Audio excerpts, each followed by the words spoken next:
ಬಡವರುಂಟು ಬೇಡುವವರಿಲ್ಲ ಎನ್ನುವುದು ಬಸವಣ್ಣನವರ ಒಂದು ಆಶಯವಾಗಿತ್ತು. ಆ ಬಸವಣ್ಣನವರ ಆಶಯವನ್ನು ಕರ್ನಾಟಕದಲ್ಲಿ ಜಾರಿಗೆ ತಂದಂತಹ ಅಮೃತ ಕಾಲದ ರೂವಾರಿ ಶ್ರೀ ಸಿದ್ದರಾಮಯ್ಯರವರು ಇದೀಗ ನಮ್ಮ ಮುಂದೆ ನಿಂತಿದ್ದಾರೆ. ದಾವಣಗೆರೆಯ ಮಹಾಜನತೆ ಶ್ರೀ ಸಿದ್ದರಾಮಯ್ಯರವರಿಗೆ ಶ್ರೀ ಸಿದ್ದರಾಮಯ್ಯರವರಿಗೆ ಶ್ರೀ ಸಿದ್ದರಾಮಯ್ಯರವರಿಗೆ ಅನ್ನ ಕೊಟ್ಟ ಅನ್ನರಾಮಯ್ಯನಿಗೆ, ಮಹಿಳೆಯರಿಗೆ ಶಕ್ತಿ ಕೊಟ್ಟ ಶಕ್ತಿ ರಾಮಯ್ಯರಿಗೆ, ಮಹಿಳೆಯರಿಗೆ ಮಡಿಲು ಕಿಟ್ಟನ್ನು ಕೊಟ್ಟಂತಹ ಆ ಒಂದು ತಾಯಿ ಮನಸ್ಸಿನ ನಮ್ಮ ದೊರೆಗೆ ಶ್ರೀ ಸಿದ್ದರಾಮಯ್ಯರವರಿದೀಗ ನಮ್ಮನ್ನು ಉದ್ದೇಶಿಸಿ ಕೆಲವೇ ಹೊತ್ತಿನಲ್ಲಿ ಮಾತನಾಡಲಿದ್ದಾರೆ. ಎಲ್ಲರೂ ಶಾಂತರಾಗಿ ಕುಳಿತು ಶಾಂತರಾಗಿ ದಾವಣಗೆರೆಯ ಒಂದು ಸಭೆಯನ್ನ ಯಶಸ್ವಿಯಾಗಿ ನಿರ್ವಹಿಸಬೇಕು ಅಂತ ಕೇಳ್ಕೊಳ್ತೀವಿ. ಇದೀಗ ನಮಸ್ತೆ ಸರ್. ಇದೀಗ ನಿಮ್ಮನ್ನು ಉದ್ದೇಶಿಸಿ ಇದೀಗ ನಿಮ್ಮನ್ನು ಉದ್ದೇಶಿಸಿ ನೇರವಾಗಿ ಶ್ರೀ ಸಿದ್ದರಾಮಯ್ಯರವರೇ ಮಾತನಾಡಲಿದ್ದಾರೆ. ನೀವೆಲ್ಲರೂ ಶಾಂತಚಿತ್ತರಾಗಿ ಕುಳಿತುಕೊಳ್ಳಬೇಕು. ನಿಮಗೆ ಬಂಪರ್ ಲಾಟ್ರಿ ಪ್ರಪ್ರಥಮ ಬಾರಿಗೆ ಮೊದಲನೇ ಭಾಷಣವನ್ನೇ ಮುಖ್ಯಮಂತ್ರಿಗಳು ನಿಮ್ಮನ್ನು ಉದ್ದೇಶಿಸಿ ಮಾತನಾಡಲಿದ್ದಾರೆ. ಇವಾಗ ನಿಮ್ಮ ಹತ್ರ ಕೇಳುವಂಥದ್ದು ಒಂದು ಪ್ರಶ್ನೆ. ನಮಗೆ ಅನ್ನಭಾಗ್ಯವನ್ನು ಕೊಟ್ಟವರು ಯಾರು? ಶಕ್ತಿ ಯೋಜನೆಯನ್ನು ಕೊಟ್ಟವರು ಯಾರು? ವಿದ್ಯುತ್ ಅನ್ನು ಉಡುಗೊರೆ ಕೊಟ್ಟವರು ಯಾರು? Okay sir. ಬಂಧುಗಳೇ, ಈ ಬೃಹತ್ ಸಭೆಯನ್ನು ಉದ್ದೇಶಿಸಿ ಕರ್ನಾಟಕ ರಾಜ್ಯದ ಅನ್ನದಾತ, ಭಾಗ್ಯಗಳ ರಾಜ, ಬಡವರ ಬಂಧು, ರಾಜ್ಯದ ಮುಖ್ಯಮಂತ್ರಿಗಳಾದಂಥ ಕೊಡುಗೈ ದಾನಿ, ಬಡವರ ಎಲ್ಲ ಜನರ ಏಳಿಗೆಗೆ ಶ್ರಮಿಸ್ತಾ ಇರ್ತಕ್ಕಂಥ ಸನ್ಮಾನ್ಯ ಸಿದ್ದರಾಮಯ್ಯನವರು ತಮ್ಮನ್ನು ಉದ್ದೇಶಿಸಿ ಮಾಡಲಿದ್ದಾರೆ. ಅವರು ಚುನಾವಣಾರ್ಥ ಚಿಕ್ಕೋಡಿಗೆ ಹೋಗಬೇಕಾಗಿರೋದ್ರಿಂದ ಅವ್ರು ಮಾತನಾಡ್ತಾರೆ. ದಯವಿಟ್ಟೆಲ್ಲ ಶಾಂತಿಯಿಂದ ಕೇಳಬೇಕು ಅಂತ ಪ್ರಾರ್ಥನೆ ಮಾಡ್ತೇನೆ. ನಮಸ್ಕಾರ.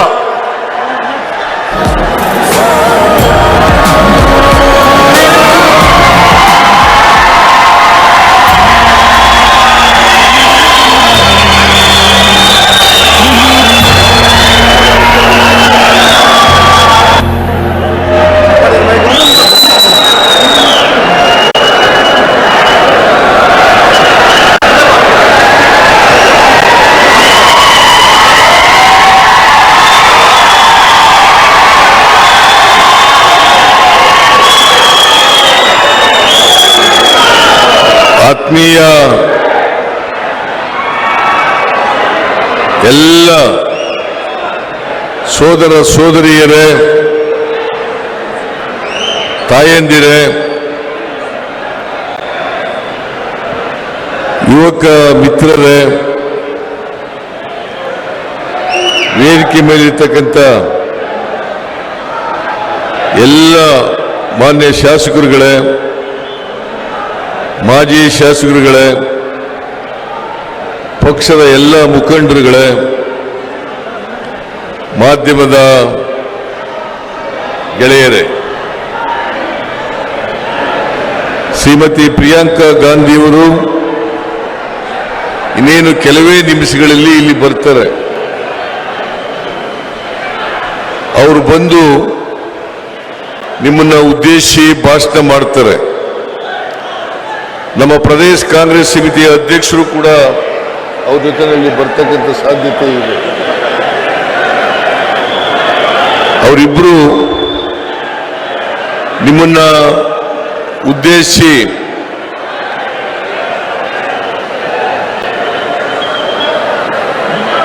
ಚುನಾವಣಾ ವಿಚಾರಗಳ ಬಗ್ಗೆ ನಿಮ್ಮ ಮುಂದೆ ಅವರು ಪ್ರಸ್ತಾಪ ಮಾಡ್ತಾರೆ. ನಾನು 5 ಗಂಟೆಗೆ ಚಿಕ್ಕೋಡಿಗೆ ಹೋಗ್ಬೇಕು. ಅದಕ್ಕೋಸ್ಕರ ಅವರು ಬರೋದು ತಡ ಆಗಿರೋದ್ರಿಂದ ಮತ್ತೆ 5 ಗಂಟೆಗೆ ನಾನು ಇಲ್ಲಿಂದ ಬಿಡಬೇಕಾಗಿರೋದ್ರಿಂದ ಚಿಕ್ಕೋಡಿನಲ್ಲಿ 6 ಗಂಟೆಗೆ ಸಭೆ ಇದೆ. ನಾನು ಅಲ್ಲಿ ಹೋಗಿ ಪ್ರಚಾರ ಭಾಷಣವನ್ನು ಮಾಡಬೇಕು. ಅದಕ್ಕೋಸ್ಕರ ಕೆಲವು ನಿಮಿಷಗಳ ಕಾಲ ಇಲ್ಲಿ ನಿಮ್ಮನ್ನೆಲ್ಲ ಉದ್ದೇಶಿಸಿ ಮಾತನಾಡಿ ನಿಮ್ಮ ಅನುಮತಿಯನ್ನು ಪಡೆದು ಚಿಕ್ಕೋಡಿಗೆ ಹೋಗ್ತೇನೆ, ಅದಕ್ಕೋಸ್ಕರ ನಾನೇ ಮೊದಲು ಮಾತಾಡ್ತಾ ಇದ್ದೇನೆ ಅಂತಕ್ಕಂಥ ಮಾತುಗಳನ್ನು ಹೇಳಲಿಕ್ಕೆ ಬಯಸ್ತಾ ಇದ್ದೇನೆ. ಆಮೇಲೆ ನಾನು ಮಾತಾಡಿದ ಮೇಲೆ ಯಾರು ಕೂಡ ಈ ಜಾಗದಿಂದ ಕದಲಬಾರದು.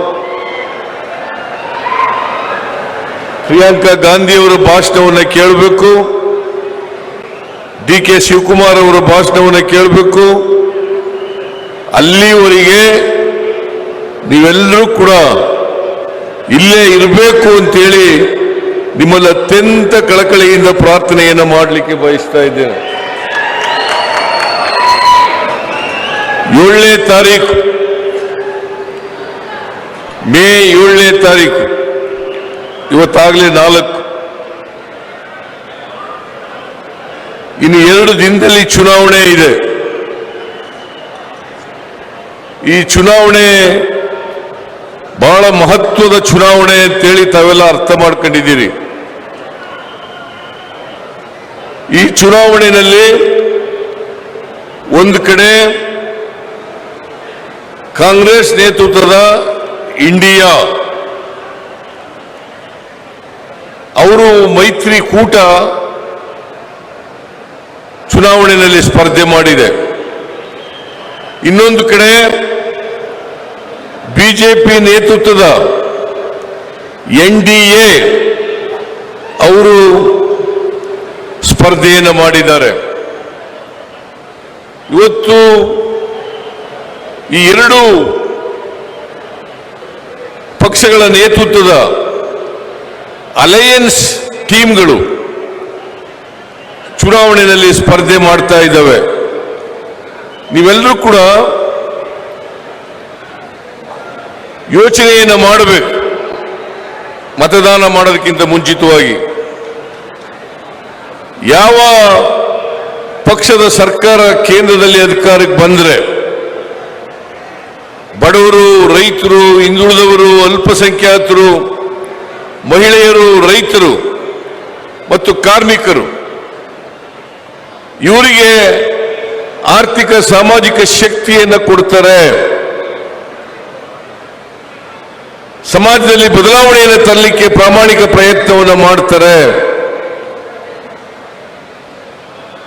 ನೀವೆಲ್ಲ ನಿಮ್ಮ ಅನುಭವಕ್ಕೆ ಬಂದಿದೆ. NDA ಒಕ್ಕೂಟದ ಬಿಜೆಪಿ ನೇತೃತ್ವದ NDA ಒಕ್ಕೂಟ ಸುಮಾರು 10 ವರ್ಷಗಳಿಂದ ಅಧಿಕಾರವನ್ನು ಮಾಡಿದ್ದಾರೆ. ಪ್ರಧಾನಮಂತ್ರಿ ನರೇಂದ್ರ ಮೋದಿಯವರು 10 ವರ್ಷಗಳ ಕಾಲ ಈ ದೇಶದ ಪ್ರಧಾನಮಂತ್ರಿಯಾಗಿ ಕೆಲಸ ಮಾಡಿದ್ದಾರೆ. ಈಗ ಮತ್ತೆ 3ನೇ ಬಾರಿಗೆ ಪ್ರಧಾನಮಂತ್ರಿ ಆಗಲಿಕ್ಕೆ ನಿಮ್ಮ ಬಳಿ ಬಂದಿದ್ದಾರೆ. ನಾನು ನಿಮ್ಮಲ್ಲಿ ಮನವಿಯನ್ನು ಮಾಡ್ತಕ್ಕಂಥದ್ದು, ಇವತ್ತು ಈ ಚುನಾವಣೆಯಲ್ಲಿ ನರೇಂದ್ರ ಮೋದಿಯವರು 10 ವರ್ಷಗಳಲ್ಲಿ ಏನೆಲ್ಲ ಮಾಡಿದ್ದೇನೆ, ಬಡವರಿಗೆ ಏನು ಮಾಡಿದ್ದೇನೆ, ರೈತರಿಗೆ ಏನು ಸಹಾಯ ಮಾಡಿದ್ದೇನೆ, ಹಿಂದುಳಿದವರಿಗೆ ಏನು ಸಹಾಯ ಮಾಡಿದ್ದೇನೆ, ಅಲ್ಪಸಂಖ್ಯಾತರಿಗೆ ಏನು ಸಹಾಯ ಮಾಡಿದ್ದೇನೆ, ಮಹಿಳೆಯರಿಗೆ ಏನು ಸಹಾಯ ಮಾಡಿದ್ದೇನೆ, ದಲಿತರಿಗೆ ಏನು ಸಹಾಯ ಮಾಡಿದ್ದೇನೆ ಅಂತಕ್ಕಂಥದ್ದನ್ನ ನಿಮ್ಮ ಮುಂದೆ ಇಡಬೇಕಾಗ್ತದೆ. ಯಾವುದೇ ಪಕ್ಷ ಅಧಿಕಾರದಲ್ಲಿದ್ದಾಗ ಚುನಾವಣಾ ಸಂದರ್ಭದಲ್ಲಿ ತಮ್ಮ ಸಾಧನೆಗಳನ್ನು ಮುಂದಿಟ್ಟು ಮತವನ್ನ ಕೇಳಬೇಕು. ಆದರೆ ನರೇಂದ್ರ ಮೋದಿಯವರು 10 ವರ್ಷಗಳಲ್ಲಿ ಸಮಾಜಕ್ಕೋಸ್ಕರ ಏನು ಮಾಡಿದೆ, ಈ ದೇಶದ ಅಭಿವೃದ್ಧಿಗೆ ಏನು ಮಾಡಿದೆ ಅಂತಕ್ಕಂಥ ವಿಚಾರಗಳನ್ನು ಇಡಲ್ಲ. ಅದರ ಬದಲು ಸುಳ್ಳುಗಳನ್ನು ಮತ್ತೆ ನಿಮ್ಮ ಮುಂದೆ ಇಡ್ತಕ್ಕಂಥ ಪ್ರಯತ್ನವನ್ನು ಮಾಡ್ತಾ ಇದ್ದಾರೆ. ಇದನ್ನ ನೀವು ಅರ್ಥ ಮಾಡ್ಕೋಬೇಕಾಗ್ತದೆ. ನರೇಂದ್ರ ಮೋದಿಯವರು 2014ರಲ್ಲಿ ಪ್ರಧಾನಮಂತ್ರಿ ಆಗೋದಕ್ಕಿಂತ ಮುಂಚಿತವಾಗಿ ಏನೆಲ್ಲ ಹೇಳಿದ್ರು, ಏನ್ ಮಾಡ್ತೀನಿ ಅಂತ ಹೇಳಿದ್ರು, ಏನ್ ಭರವಸೆಯನ್ನು ಕೊಟ್ಟಿದ್ರು, ಅವುಗಳನ್ನು ಈಡೇರಿಸಿದಾರ ಇಲ್ಲವೇ ಅಂತಕ್ಕಂಥ ವಿಶ್ಲೇಷಣೆಯನ್ನು ನೀವು ಮಾಡಬೇಕಾಗ್ತದೆ. ನರೇಂದ್ರ ಮೋದಿ ಅವರು 2014ರಲ್ಲಿ ಹೇಳಿದ್ರು, ವಿದೇಶದಲ್ಲಿ ಕಪ್ಪು ಹಣ ಇದೆ. ಕಾಂಗ್ರೆಸ್ನ ಅನೇಕ ಜನ ಮುಖಂಡರುಗಳು, ಲೀಡರ್ಗಳು,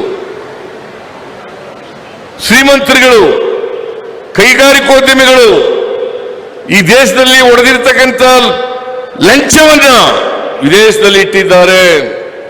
ವಿದೇಶದಲ್ಲಿರ್ತಕ್ಕಂಥ ಕಪ್ಪು ಹಣವನ್ನು ತಗೊಬಂದು ಅದು 100 ದಿನದಲ್ಲಿ ಅಧಿಕಾರಕ್ಕೆ ಬಂದ 100 ದಿನದಲ್ಲಿ ಎಲ್ಲರ ಅಕೌಂಟಿಗೆ 15 ಲಕ್ಷ 15 ಲಕ್ಷ 15 ಲಕ್ಷ ಅವರ ಅಕೌಂಟ್ಗಳಿಗೆ ಜಮಾ ಮಾಡ್ತೀನಿ ಅಂತ ಹೇಳಿದ್ರು.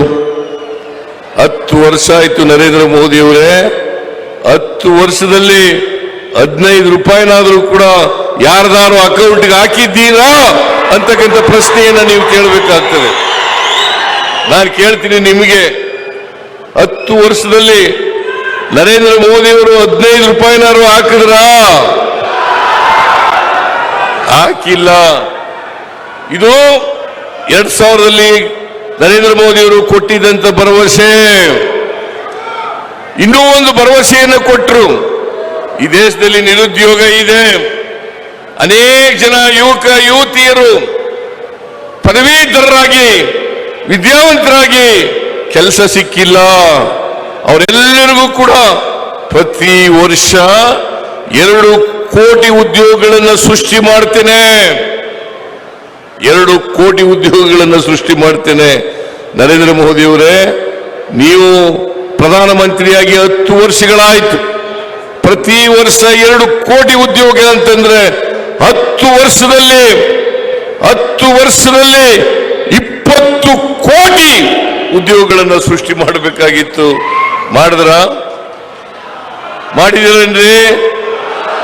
ಪಾಪ ಆ ಎಲ್ಲ ಯುವತಿಯರು ನರೇಂದ್ರ ಮೋದಿಯ ಮಾತಿಗೆ ಮರುಳಾಗಿ ಎಲ್ಲ ಕಡೆ ಮೋದಿ ಮೋದಿ ಮೋದಿ ಅಂತ ಹೇಳೋರು. ಮೋದಿ ಮೋದಿ ಮೋದಿ ಅಂತ ಹೇಳೋರು. ಅವರು ಉದ್ಯೋಗ ಕೊಡಿ ನರೇಂದ್ರ ಮೋದಿ ಅವರೇ ಅಂತ ಕೇಳಿದ್ರೆ ಪಕೋಡ ಮಾರಕ್ ಹೋಗಿ ಅಂತ ಹೇಳಿದ್ರು.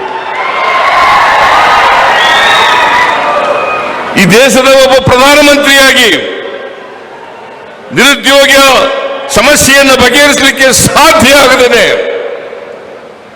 ಯುವಕರಿಗೆ ಮೋಸ ಮಾಡತಕ್ಕಂಥ ಕೆಲಸವನ್ನ ಮಾಡಿದ್ರು. ಅವರನ್ನ ಭ್ರಮೆಯನ್ನು ಹುಟ್ಟಿಸಿ ಅವರಿಗೆ ದ್ರೋಹವನ್ನ ಮಾಡಿದ್ರು. ಇಂಥವರಿಗೆ ಮತ್ತೆ ಓಟ್ ಹಾಕ್ಬೇಕಾ? ಇಲ್ಲಿ ಅನೇಕ ಜನ ರೈತರಿದ್ದೀರಿ. ರೈತರ ಆದಾಯವನ್ನ ದುಪ್ಪಟ್ಟು ಮಾಡ್ತೇನೆ. ರೈತರಿಗೆ 1 ಲಕ್ಷ ರೂಪಾಯಿ ಆದಾಯ ಬರ್ತಾ ಇದ್ರೆ ಅದನ್ನ 2 ಲಕ್ಷ ಹೊರಗೆ ಮಾಡ್ತೇನೆ ಅಂತ ಹೇಳಿದ್ರು. ನಿಮ್ದೇನಾದ್ರು ಆದಾಯ ದುಪ್ಪಟ್ಟಾಯ್ತಾ?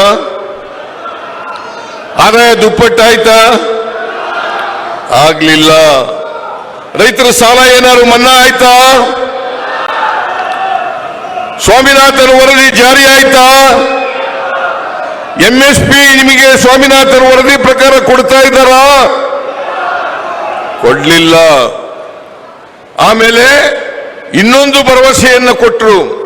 ಅದೇನಪ್ಪಾ ಅಂತಂದ್ರೆ ಎಲ್ಲ ಬಡವರು ಉಪಯೋಗಿಸ್ತಕ್ಕಂಥ, ಸಾಮಾನ್ಯ ಜನ ಉಪಯೋಗಿಸ್ತಕ್ಕಂಥ ಆಹಾರ ಪದಾರ್ಥಗಳು ಅಗತ್ಯ ವಸ್ತುಗಳ ಬೆಲೆಗಳನ್ನೆಲ್ಲ ಇಳಿಸ್ಬಿಡ್ತೀನಿ. ಪೆಟ್ರೋಲ್ ಬೆಲೆ ಇಳಿಸ್ತೀನಿ, ಡೀಸೆಲ್ ಬೆಲೆ ಇಳಿಸ್ತೀನಿ, ಅಡಿಗೆ ಅನಿಲದ ಬೆಲೆ ಇಳಿಸ್ತೀನಿ. 2014ರಲ್ಲಿ 1 ಲೀಟರ್ ಡೀಸೆಲ್ ಬೆಲೆ 48 ರೂಪಾಯಿ. ಇವತ್ತು ಎಷ್ಟು ರೂಪಾಯಿ? 95 ರೂಪಾಯಿ. 2014ರಲ್ಲಿ ನರೇಂದ್ರ ಮೋದಿ ಪ್ರಧಾನಮಂತ್ರಿ ಆದಾಗ 1 ಲೀಟರ್ ಪೆಟ್ರೋಲ್ ಬೆಲೆ, 1 ಲೀಟರ್ ಪೆಟ್ರೋಲ್ ಬೆಲೆ 70 ರೂಪಾಯಿ, ಇವತ್ತು 100 ರಿಂದ 105 ರೂಪಾಯಿ. ಒಂದು ಗ್ಯಾಸ್ ಸಿಲಿಂಡರ್ ಬೆಲೆ 2014ರಲ್ಲಿ 414 ರೂಪಾಯಿ, ಇವತ್ತು 950 ರೂಪಾಯಿ. ಎಷ್ಟಮ್ಮ? 200 ರೂಪಾಯಿ ಇವತ್ತು ಕಡಿಮೆ ಮಾಡಿದ್ರು. ಈಗ ಕಡಿಮೆ ಮಾಡಿದ್ರು, 200 ರೂಪಾಯಿ ಕಡಿಮೆ ಮಾಡಿದ್ರು. ಬೆಲೆ ಏರಿಕೆ ಆಯ್ತು, ಹೋಯ್ತು, ಕೆಳಗಿಳಿಲೇ ಇಲ್ಲ. ಗೊಬ್ಬರದ ಬೆಲೆ, ಡಿಎಪಿ ಬೆಲೆ 1600 ರೂಪಾಯಿ, 2 ಪಟ್ಟು 3 ಪಟ್ಟು ಜಾಸ್ತಿ ಆಯ್ತು. ಅಡಿಗೆ ಎಣ್ಣೆ ಬೆಲೆ ಜಾಸ್ತಿ ಆಯ್ತು. ಅಕ್ಕಿ ಬೆಲೆ, ಗೋಧಿ ಬೆಲೆ, ಸಕ್ಕರೆ ಬೆಲೆ, ರಾಗಿ ಬೆಲೆ, ಇವೆಲ್ಲ ಬೆಲೆಗಳೆಲ್ಲ ಗಗನ ಕೊಟ್ಟೋದು. ಅವರು ನುಡಿದಂತೆ ನಡೀಲಿಲ್ಲ, ಕೊಟ್ಟ ಮಾತನ್ನ ಈಡೇರಿಸಲಿಕ್ಕೆ ಸಾಧ್ಯ ಆಗಲಿಲ್ಲ ನರೇಂದ್ರ ಮೋದಿ ಅವರ ಕೈನಲ್ಲಿ. ಅದಕ್ಕೋಸ್ಕರ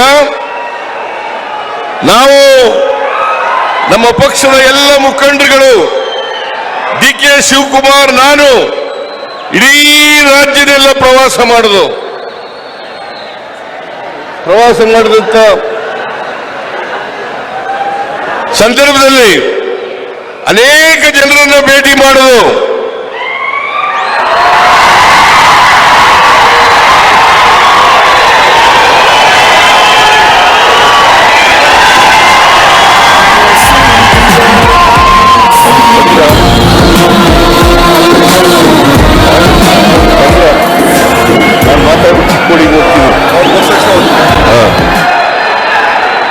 ಅದಕ್ಕೆ ನಮ್ಮ ಸರ್ಕಾರ ಕಳೆದ ಚುನಾವಣಾ ಸಂದರ್ಭದಲ್ಲಿ ನಮ್ಮ ಪಕ್ಷ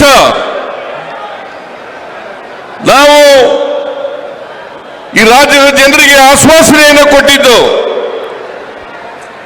ನಾವು ಅಧಿಕಾರಕ್ಕೆ ಬಂದರೆ 5 ಗ್ಯಾರಂಟಿಗಳನ್ನ ಮೊದಲನೇ ವರ್ಷವೇ ಜಾರಿ ಮಾಡ್ತೀವಿ. ಶಕ್ತಿ ಯೋಜನೆ, ಅನ್ನಭಾಗ್ಯ, ಗೃಹ ಜ್ಯೋತಿ, ಗೃಹಲಕ್ಷ್ಮಿ ಮತ್ತೆ ಯುವ ನಿಧಿ. ನಾನು ಅಂತ ಕೇಳಿದ್ದು, ಕೊಡ್ಲಿಲ್ಲ. ಕೇಂದ್ರ ಸರ್ಕಾರದವರು, ನರೇಂದ್ರ ಮೋದಿ ಅವರು ಕೊಡ್ಲಿಲ್ಲ. ಅದಕ್ಕೋಸ್ಕರ ದುಡ್ಡು ಕೊಡಬೇಕು ಅಂತ ತೀರ್ಮಾನ ಮಾಡಿ ಒಬ್ಬರಿಗೆ 5 kg ಅಕ್ಕಿ ಅಂತಂದ್ರೆ 170 ರೂಪಾಯಿ, ಪ್ರತಿಯೊಬ್ಬರಿಗೂ ಕೂಡ ಜುಲೈ ತಿಂಗಳಿಂದ 170 ರೂಪಾಯಿ ಕೊಡ್ತಕ್ಕಂಥ ಕೆಲಸವನ್ನ ನಮ್ಮ ಸರ್ಕಾರ ಮಾಡ್ತಾ ಇದೆ. 170 ರೂಪಾಯಿ ಬಂದಿದೆಯೇ ಇಲ್ಲ? 170 ರೂಪಾಯಿ ಕೊಡ್ತಕ್ಕಂಥ ಕೆಲಸ. ಆಮೇಲೆ ಗೃಹ ಜ್ಯೋತಿ ಯೋಜನೆಯನ್ನ ಗುಲ್ಬರ್ಗದಲ್ಲಿ ಚಾಲನೆ ಕೊಟ್ಟು, ಮಲ್ಲಿಕಾರ್ಜುನ ಖರ್ಗೆ ಅವರು, ನಾನು, ಡಿ.ಕೆ. ಶಿವಕುಮಾರ್, ಕೆ.ಜೆ. ಜಾರ್ಜ್ ನಾವೆಲ್ಲರೂ ಕೂಡ ಅದಕ್ಕೆ ಚಾಲನೆಯನ್ನು ಕೊಟ್ಟು, ಅದರ ಪ್ರಕಾರ ಯಾರು 200 ಯೂನಿಟ್ ವರೆಗೆ ವಿದ್ಯುತ್ ಅನ್ನು ಬಳಸ್ತಾರೆ ಅವರೆಲ್ಲರಿಗೂ ಕೂಡ ಫ್ರೀ ಕರೆಂಟ್, ಯಾರು ಕೂಡ ಕರೆಂಟ್ ಬಿಲ್ ಅನ್ನು ಕಟ್ಟಬೇಕಾಗಿಲ್ಲ. ಇವತ್ತು ಜುಲೈ ತಿಂಗಳಿಂದ ಆಗಸ್ಟ್ ತಿಂಗಳಿಂದ ಯಾರು ಕೂಡ ಕರೆಂಟ್ ಬಿಲ್ ಅನ್ನು ಕಟ್ತಾ ಇಲ್ಲ. ಕಟ್ತಾ ಇದ್ದೀರಾ? ಕೈ ಎತ್ತಿ ನೋಡೋಣ. ನೀವು ಯಾರು ಕರೆಂಟ್ ಬಿಲ್ ಅನ್ನು ಕಟ್ತಾ ಇಲ್ಲ. ಆ ದುಡ್ಡು ಕೂಡ ಉಳಿತಾಯ ಆಗ್ತಾ ಇದೆ. ಅದ್ರ ಜೊತೆಗೆ ಮೈಸೂರಿನಲ್ಲಿ ಆಗಸ್ಟ್ ತಿಂಗಳಲ್ಲಿ ಗೃಹ ಲಕ್ಷ್ಮಿ ಯೋಜನೆಗೆ ಚಾಲನೆಯನ್ನು ಕೊಟ್ಟು, ಅದರ ಪ್ರಕಾರ ಮನೆ ಯಜಮಾನಿಗೆ ತಿಂಗಳಿಗೆ 2,000 ರೂಪಾಯಿ, 1,20,00,000 ಮಹಿಳೆಯರಿಗೆ ತಿಂಗಳಿಗೆ 2,000 ರೂಪಾಯಿ ಕೊಡ್ತಾ ಇದ್ದೀವಿ. ಬರ್ತಾ ಇದೆಯಲ್ಲ? 2,000 ರೂಪಾಯಿ ಬರ್ತಾ ಇದೆಯಲ್ಲ? 2,000 ರೂಪಾಯಿ ಬಂದದ್ರಿಂದ ನಿಮಗೆ ಬೇರೆ ಬಾಬುಗಳಿಗೆ ಖರ್ಚು ಮಾಡ್ಲಿಕ್ಕೆ ಹಣ ಸಿಕ್ತಲ್ಲ, ಬಟ್ಟೆ ತಗೊಳ್ಳಿಕ್ಕೆ, ದೇವಸ್ಥಾನಗಳಿಗೆ ಹೋಗ್ಲಿಕ್ಕೆ, ನೆಂಟರ ಮನೆಗೆ ಹೋಗ್ಲಿಕ್ಕೆ, ನಿಮ್ಮ ಮಕ್ಕಳನ್ನ ಓದಿಸ್ಲಿಕ್ಕೆ ಅವಕಾಶ ಸಿಕ್ತಲ್ಲ. ನಿಮ್ಮ ಇಲ್ಲಿ ಬಹಳ ಜನ ಗಂಡಸರಿದ್ದೀರಿ, ನಿಮ್ಮ ಹೆಂಡತಿಗೆ ಬರ್ತಾ ಇದೆಯಾ?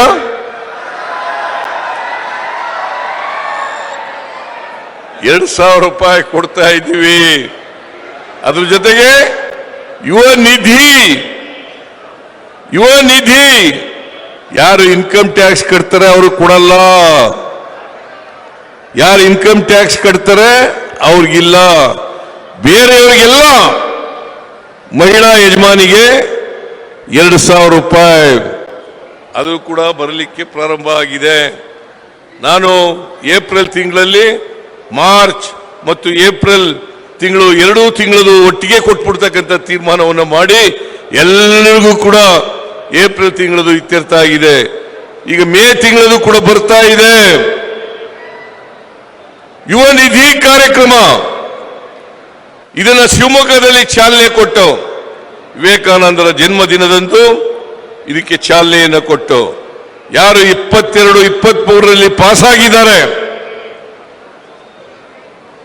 ಪದವಿ ಪಾಸ್ ಆಗಿರೋರು, ಡಿಪ್ಲೊಮಾ ಹೋಲ್ಡರ್ಸು, ಅವರಿಗೆ ಪದವಿ ಪಾಸ್ ಮಾಡಿ ನಿರುದ್ಯೋಗಿ ಆಗಿರ್ತಕ್ಕಂಥ ಪದವೀಧರರಿಗೆ ತಿಂಗಳಿಗೆ ₹3,000. ಡಿಪ್ಲೊಮಾ ಹೋಲ್ಡರ್ಸ್ಗೆ ₹1,500. ಯಾಕಂತಂದ್ರೆ ಇದು ಅವರು ಅಪ್ಲಿಕೇಶನ್ ಹಾಕ್ಲಿಕ್ಕೆ, ಪುಸ್ತಕಗಳು ತಗೊಳ್ಳಿಕ್ಕೆ, ಪರೀಕ್ಷೆಗೆ ಇಂಟರ್ವ್ಯೂಗೆ ತಯಾರಾಗಲಿಕ್ಕೆ, ಅವರಿಗೆ ತಯಾರಾಗ್ಲಿಕ್ಕೆ ಈ ದುಡ್ಡು ತಂದೆ ತಾಯಿಗಳನ್ನ ಕೇಳಬಾರದು ಅವರಿಗೆ ಕೊಡ್ತಕ್ಕಂಥ ಕೆಲಸವನ್ನು ಮಾಡೋದು. ಈ 5 ಗ್ಯಾರಂಟಿಗಳನ್ನ ನಾವು ಕೊಟ್ಟ ಮಾತೆ ಜಾರಿ ಮಾಡತಕ್ಕಂಥ ಕೆಲಸವನ್ನು ಮಾಡೋದು. ಇವತ್ತು 5 ಗ್ಯಾರಂಟಿಗಳು ಜಾರಿಯಾಗಿದವಲ್ಲ. ರೈತರ ಸಾಲ, ನರೇಂದ್ರ ಮೋದಿ ಅವರು 10 ವರ್ಷ ಪ್ರಧಾನಮಂತ್ರಿ ಆಗಿದ್ರಲ್ಲ, ಯಾವತ್ತಾರು ಸಾಲ ಮನ್ನಾ ಮಾಡಿದ್ದಾರನ್ರಿ? ಯಾವತ್ತಾರು ಸಾಲ ಮನ್ನಾ ಮಾಡಿದಾರ? ಮನಮೋಹನ್ ಸಿಂಗ್ ಅವರು ಪ್ರಧಾನಮಂತ್ರಿ ಆಗಿರುವಾಗ ರೈತರ ಸಾಲ 72,000 ಕೋಟಿ ರೂಪಾಯಿಗಳನ್ನು ಮನ್ನಾ ಮಾಡಿದ್ರು. ನಾನು ಮುಖ್ಯಮಂತ್ರಿ ಆಗಿರುವಾಗ ಹಿಂದೆ ಸೊಸೈಟಿನಲ್ಲಿ ತಗೊಂಡಿರ್ತಕ್ಕಂಥ ಬೆಳೆ ಸಾಲ 50,000 ರೂಪಾಯಿವರೆಗೆ 27,20,000 ರೈತರಿಗೆ 8,165 ಕೋಟಿ ಮನ್ನಾ ಮಾಡದೇ ಇಲ್ಲ. 8,165 ಕೋಟಿ. ಇದೇ ಯಡಿಯೂರಪ್ಪ ಮುಖ್ಯಮಂತ್ರಿ ಆಗಿರುವಾಗ ರೈತರ ನಾಯಕ ಅಂತೇಳಿ ಹೇಳ್ಕೊಳ್ತಕ್ಕಂಥ ಯಡಿಯೂರಪ್ಪನವರು ರೈತರ ಸಾಲ ಮನ್ನಾ ಮಾಡಿ ಅಂತೇಳಿ ನಮ್ಮ ಪಕ್ಷದ ಉಗ್ರಪ್ಪ ಮೇಲ್ಮನೆಯಲ್ಲಿ ಪ್ರಶ್ನೆ ಮಾಡಿದಾಗ ರೈತರ ಸಾಲ ಮನ್ನಾ ಮಾಡಕ್ಕಾಗಲ್ಲ, ಯಾಕಂದ್ರೆ ನಮ್ಮ ಸರ್ಕಾರದಲ್ಲಿ ನೋಟ್ ಪ್ರಿಂಟ್ ಮಾಡತಕ್ಕಂಥ ಮಿಷಿನ್ ಇಲ್ಲ. ಇವತ್ತು ಕೂಡ ರೆಕಾರ್ಡ್ನಲ್ಲಿದೆ ಯಡಿಯೂರಪ್ಪನವರು ಉತ್ತರ ಕೊಟ್ಟಿರ್ತಕ್ಕಂಥದ್ದು. ಸಾಲ ಮನ್ನಾ ಮಾಡುವಂತಂದ್ರೆ ನೋಟ್ ಪ್ರಿಂಟ್ ಮಾಡೋ ಮಿಷಿನ್ ಇಲ್ಲ ಅಂತ ಹೇಳಿದ್ರು. ಇಂಥವ್ರಿಗೆ ಓಟ್ ಹಾಕ್ತೀರಾ?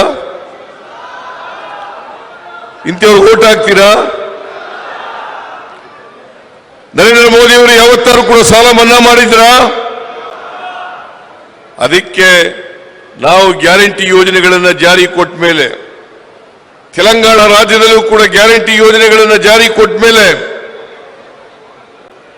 ನಮ್ಮ ಅಖಿಲ ಭಾರತ ಕಾಂಗ್ರೆಸ್ ಪಕ್ಷದವರು, ಇಂಡಿಯಾದವರು 5 ಗ್ಯಾರಂಟಿಗಳನ್ನು ಘೋಷಣೆ ಮಾಡಿ, ಅದಕ್ಕೆ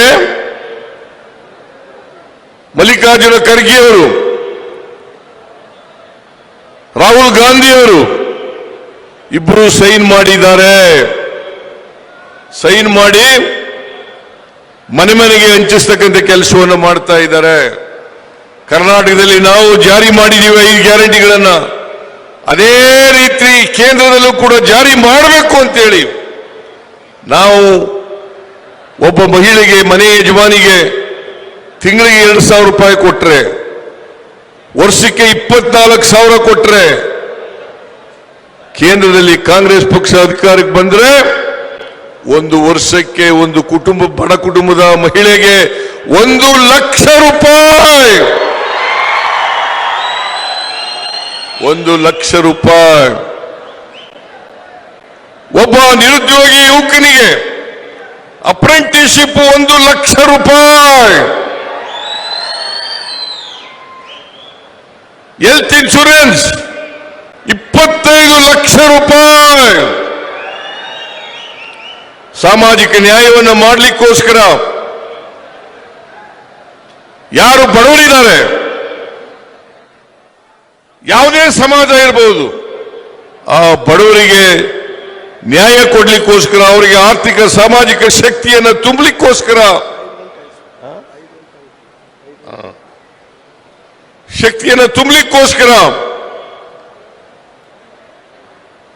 ಜಾತಿ ಗಣತಿಯನ್ನು ಮಾಡ್ತಕ್ಕಂಥದ್ದಕ್ಕೆ ಈಗಾಗಲೇ 5 ಗ್ಯಾರಂಟಿಗಳಲ್ಲಿ 1 ಗ್ಯಾರಂಟಿ ಅಂತೇಳಿ ಘೋಷಣೆ ಮಾಡಿದ್ದಾರೆ. ರೈತರ ಸಾಲ ಸಂಪೂರ್ಣ ಮನ್ನಾ. ಅದು ಸೊಸೈಟಿಗಳಲ್ಲಿ ಸಾಲ ಮಾಡಿರಲಿ, ಬ್ಯಾಂಕ್ಗಳಲ್ಲಿ ಸಾಲ ಮಾಡಿರಲಿ, ಎಲ್ಲ ರೈತರ ಸಾಲ ಮನ್ನಾ. ನರೇಂದ್ರ ಮೋದಿಯವರು ಸ್ವಾಮಿನಾಥನ್ ವರದಿಯನ್ನ ಜಾರಿ ಕೊಡಲಿಲ್ಲ. ರೈತರು ಬೆಳೆದಂತ ಬೆಳೆಗಳಿಗೆ ನ್ಯಾಯಯುತವಾದಂತ ಬೆಲೆ ಕೊಡಲಿಲ್ಲ. ಅದಕ್ಕೋಸ್ಕರ ಕಾಂಗ್ರೆಸ್ ಪಕ್ಷ ಕೇಂದ್ರದಲ್ಲಿ ಅಧಿಕಾರಕ್ಕೆ ಬಂದ್ರೆ ಸ್ವಾಮಿನಾಥನ್ ವರದಿಯನ್ನ ಜಾರಿ ಮಾಡುತ್ತದೆ. ಅಷ್ಟೇ ಅಲ್ಲ, MSPಗೆ ಕಾನೂನನ್ನು ತರ್ತದೆ. ಇದು ರೈತರ ಡಿಮ್ಯಾಂಡು ಮಾಡ್ತಕ್ಕಂಥ ಕೆಲಸವನ್ನು ಮಾಡ್ತದೆ.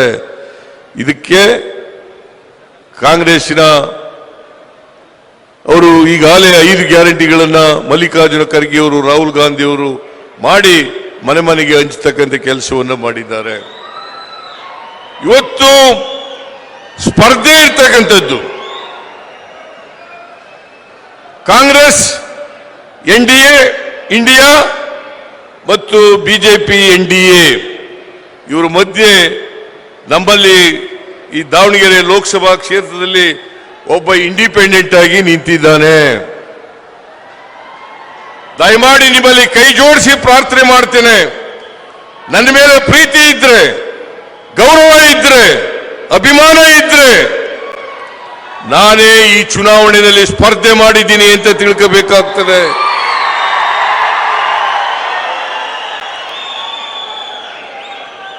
ಇಂಡಿಪೆಂಡೆಂಟ್ಗೆ ವೋಟ್ ಹಾಕಿದ್ರೆ ಅದು ಬಿಜೆಪಿಗೆ ವೋಟ್ ಹಾಕಿದಾಗ ಆಗ್ತದೆ. ದಯಮಾಡಿ ನಿಮ್ಮಲ್ಲಿ ಕೈ ಜೋಡಿಸಿ ಪ್ರಾರ್ಥನೆಯನ್ನು ಮಾಡ್ತೇನೆ. ಯಾವ ಕಾರಣಕ್ಕೂ ಕೂಡ ಇಂಡಿಪೆಂಡೆಂಟ್ ಕ್ಯಾಂಡಿಡೇಟ್ಗೆ ವೋಟ್ ಹಾಕಬಾರದು.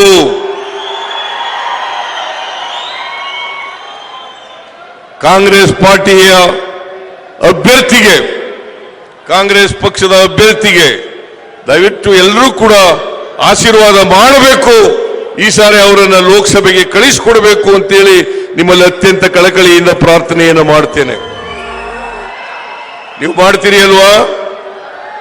ಕಾಂಗ್ರೆಸ್ನ ಅಭ್ಯರ್ಥಿಗೆ ಆಶೀರ್ವಾದ ಮಾಡ್ತೀರಿ ಅಲ್ವಾ? ಕಾಂಗ್ರೆಸ್ನ ಅಭ್ಯರ್ಥಿ ಗೆದ್ರೆ ನಾನೇ ಗೆದ್ದಾಗಿ ಅಂತಕ್ಕಂಥದನ್ನು ತಿಳ್ಕೋಬೇಕಾಗ್ತದೆ. ದಯಮಾಡಿ ಅದಕ್ಕೋಸ್ಕರ 7ನೇ ತಾರೀಕು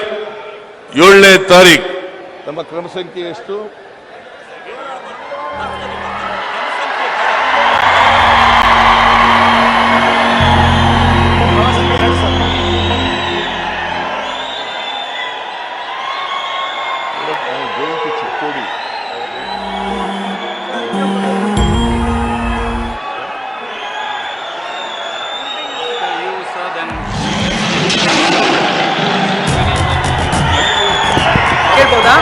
ಪ್ರಸಕ್ತ ರಾಜಕಾರಣಿಯಂತಹ ನಮಸ್ಕಾರ. ನಮ್ಮ ಧ್ರುವತಾರೆ ಎಲ್ಲರಿಗೂ ನಮಸ್ಕಾರ.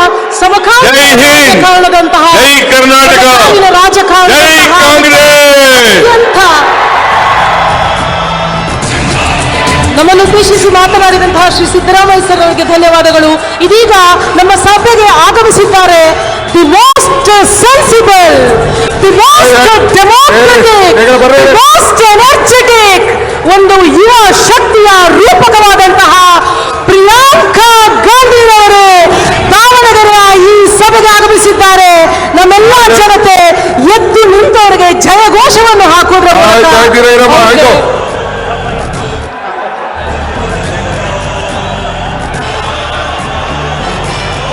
मल्लिकार्जुन बोलो भारत माता की, सोनिया गांधी की, राहुल गांधी की, मल्लिकार्जुन खड़गे की, प्रियंका गांधी की, सिद्धरामैया की।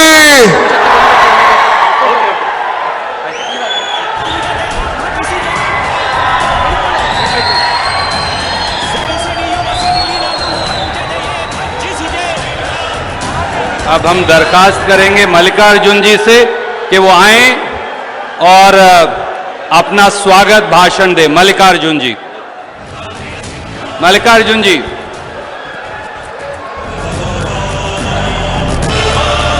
मल्लिकार्जुन जी आइए, लेकर आओ।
मल्लिकार्जुन जी आइए और उसके बाद फिर आदरणीय प्रियंका जी अपनी बात कहेंगी।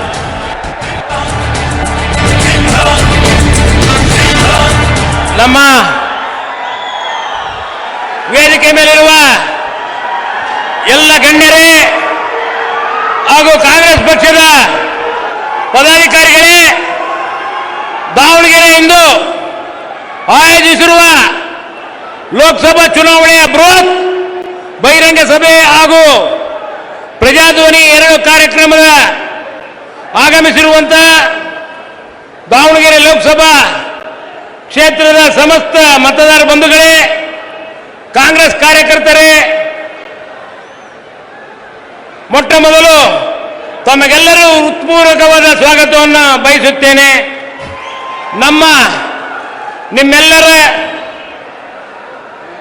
ನಿಮ್ಮನ್ನೆಲ್ಲರನ್ನು ನೋಡಲು, ಈ ಮೂಲಕ ಮತಯಾಚನೆ ಮಾಡಲು ಇಂದಿರಾ ಗಾಂಧಿ ಅವರ ಮೊಮ್ಮಗಳು ಹಾಗೂ ಸ್ಟೇಟ್ ಅವರ ಹಾಗೆಯೇ ಇರುವ ಡೈನಮಿಕ್ ಮಹಿಳೆ ಎಐಸಿಸಿ ಪ್ರಧಾನ ಕಾರ್ಯದರ್ಶಿಯಾದಂಥ ಶ್ರೀಮತಿ ಪ್ರಿಯಾಂಕಾ ಗಾಂಧಿ ಅವರು ಬಂದಿದ್ದಾರೆ. ದೇಶದಲ್ಲೆಲ್ಲ ಹೊಸ ಸಂಚಲನ ಮೂಡಿಸಿರುವ ಪ್ರಿಯಾಂಕಾ ಗಾಂಧೀಜಿ ಅವರಿಗೆ ನಿಮ್ಮೆಲ್ಲರ ಉತ್ಪೂರ್ವಕವಾದ ಸ್ವಾಗತ ಬಯಸುತ್ತೇನೆ. ನಮ್ಮ ನೆಚ್ಚಿನ ನಾಯಕರಾದಂಥ ರಾಹುಲ್ ಗಾಂಧೀಜಿಯವರ ದೇಶದ ಪ್ರಜಾಪ್ರಭುತ್ವವನ್ನು, ಸಂವಿಧಾನವನ್ನು ರಕ್ಷಿಸೋಸ್ಕರ ತಮ್ಮನ್ನು ತಾವು ಅರ್ಪಿಸಿಕೊಂಡಿರುತ್ತಾರೆ. ಈ ದೇಶದ ಐಕ್ಯತೆ, ಸಂವಿಧಾನ ರಕ್ಷಣೆಗೋಸ್ಕರ ಭಾರತ ದೇಶದ ಭಾರತ್ ಜೋಡೋ ಯಾತ್ರೆಯನ್ನು ಐತಿಹಾಸಿಕ ಆಂದೋಲನವನ್ನಾಗಿ ಭಾರತ ದೇಶದಲ್ಲಿ ನಮ್ಮೆಲ್ಲರ ಪ್ರೀತಿ, ವಿಶ್ವಾಸ, ಸ್ವತಂತ್ರ, ಸಮಾನತೆ, ಸಂವಿಧಾನ ಮೂಲಕ ತತ್ವವನ್ನು ರಕ್ಷಣೆ ಮಾಡುತ್ತಿರುವ ರಾಹುಲ್ ಗಾಂಧಿ ಅವರ ಸಹಕಾರ ಮತ್ತು ದ್ವೇಷ ಇಲ್ಲದ ಭಾರತವನ್ನು ರಕ್ಷಣೆ ಮಾಡಲು ಇಂದಿನ ದಿನದಲ್ಲಿ ನೆಲೆಸುತ್ತಾರೆ. ಇಂದಿನ ಚುನಾವಣೆಯ ಅಧರ್ಮ ವರ್ಸಸ್ ಧರ್ಮ ಹಾಗೂ ಅನ್ಯಾಯದ ವಿರುದ್ಧ ನ್ಯಾಯದ ಬಗ್ಗೆ ಹೋರಾಡುವ ಈ ಚುನಾವಣೆಯ ಮೂಲ ಉದ್ದೇಶ ಪ್ರಜಾಪ್ರಭುತ್ವದ ಉಳಿವಿಗಾಗಿ, ಸಂವಿಧಾನದ ರಕ್ಷಣೆಗಾಗಿ ಮತ್ತು ನಮ್ಮೆಲ್ಲರನ್ನು ಕಾಪಾಡುವ ಮೂಲಕ ಈ ಉದ್ದೇಶ. ಅವರ ಜೊತೆಗೆ ಎಐಸಿಸಿ ಪ್ರಧಾನ ಕಾರ್ಯದರ್ಶಿಗಳು, ರಾಷ್ಟ್ರೀಯ ನಾಯಕರಾಗಿರುವಂಥ ರಣದೀಪ್ ಸಿಂಗ್ ಸುರ್ಜೇವಾಲಾ ಅವರು ಆಗಮಿಸಿದ್ದಾರೆ. ಅವರಿಗೂ ನಾನು ತಮ್ಮೆಲ್ಲರ ಪರವಾಗಿ ಹೃತ್ಪೂರ್ವಕ ಸ್ವಾಗತವನ್ನು ಬಯಸ್ತೇನೆ. ಅದೇ ರೀತಿ ನಮ್ಮ ಮುಖ್ಯಮಂತ್ರಿಗಳಾದಂಥ ಸನ್ಮಾನ್ಯ ಶ್ರೀ ಸಿದ್ದರಾಮಯ್ಯನವರು ಬಂದಿದ್ದಾರೆ. ಅವರಿಗೂ ನಾನು ತಮ್ಮೆಲ್ಲರ ಪರವಾಗಿ ಹೃತ್ಪೂರ್ವಕ ಸ್ವಾಗತವನ್ನು ಬಯಸ್ತೇನೆ. ಮತ್ತೊಬ್ಬರು ನಮ್ಮ ಆತ್ಮೀಯರು ಉಪಮುಖ್ಯಮಂತ್ರಿಗಳು ಸನ್ಮಾನ್ಯ ಶ್ರೀ ಡಿ.ಕೆ. ಶಿವಕುಮಾರ್ ಅವರು ಆಗಮಿಸಿದ್ದಾರೆ. ಅವರಿಗೂ ನಾನು ತಮ್ಮೆಲ್ಲರ ಪರವಾಗಿ ಹೃತ್ಪೂರ್ವಕವಾದ ಸ್ವಾಗತವನ್ನು ಬಯಸುತ್ತೇನೆ.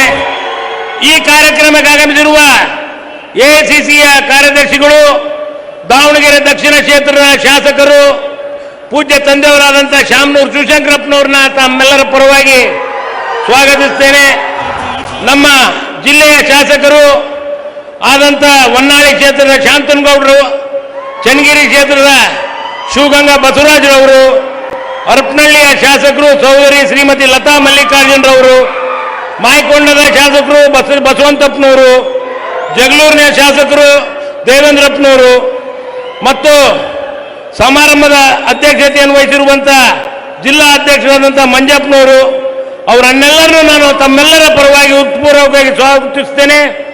ಈ ಸಮಾರಂಭಕ್ಕೆ ಉಪಸ್ಥಿತಿರುವ ಎಲ್ಲ ಸುತ್ತಮುತ್ತಲಿಂದ ಬಂದಂಥ ಎಲ್ಲ ಶಾಸಕ ಮಿತ್ರರಿಗೆ, ಸಚಿವರಿಗೆ, ಎಚ್ ಆಂಜನೇಯನವರಿಗೆ, ಪರಮೇಶ್ವರ ನಾಯ್ಕರವರಿಗೆ, ಕೊಂಡಯ್ಯನವರಿಗೆ ಹಾಗೂ ಶಾಸಕರಾದಂಥ ರಾಮಪ್ಪನವ್ರಿಗೆ, ಒಡ್ನಾಳ್ ರಾಜಣ್ಣವ್ರಿಗೆ ಮತ್ತು ನಮ್ಮ ಪಕ್ಷದ ರಮೇಶ್ ರವರಿಗೆ, ಈ ರೀತಿ ಎಲ್ಲ ನಮ್ಮ ನಾಯಕರುಗಳಿಗೆ, ಮುಖಂಡರುಗಳಿಗೆ, ಪದಾಧಿಕಾರಿಗಳಿಗೆ ಎಲ್ಲರಿಗೂ ನಾನು ತಮ್ಮೆಲ್ಲರ ಪರವಾಗಿ ಹೃತ್ಪೂರ್ವಕವಾದ ಸ್ವಾಗತವನ್ನು ಕೋರ್ತೇನೆ.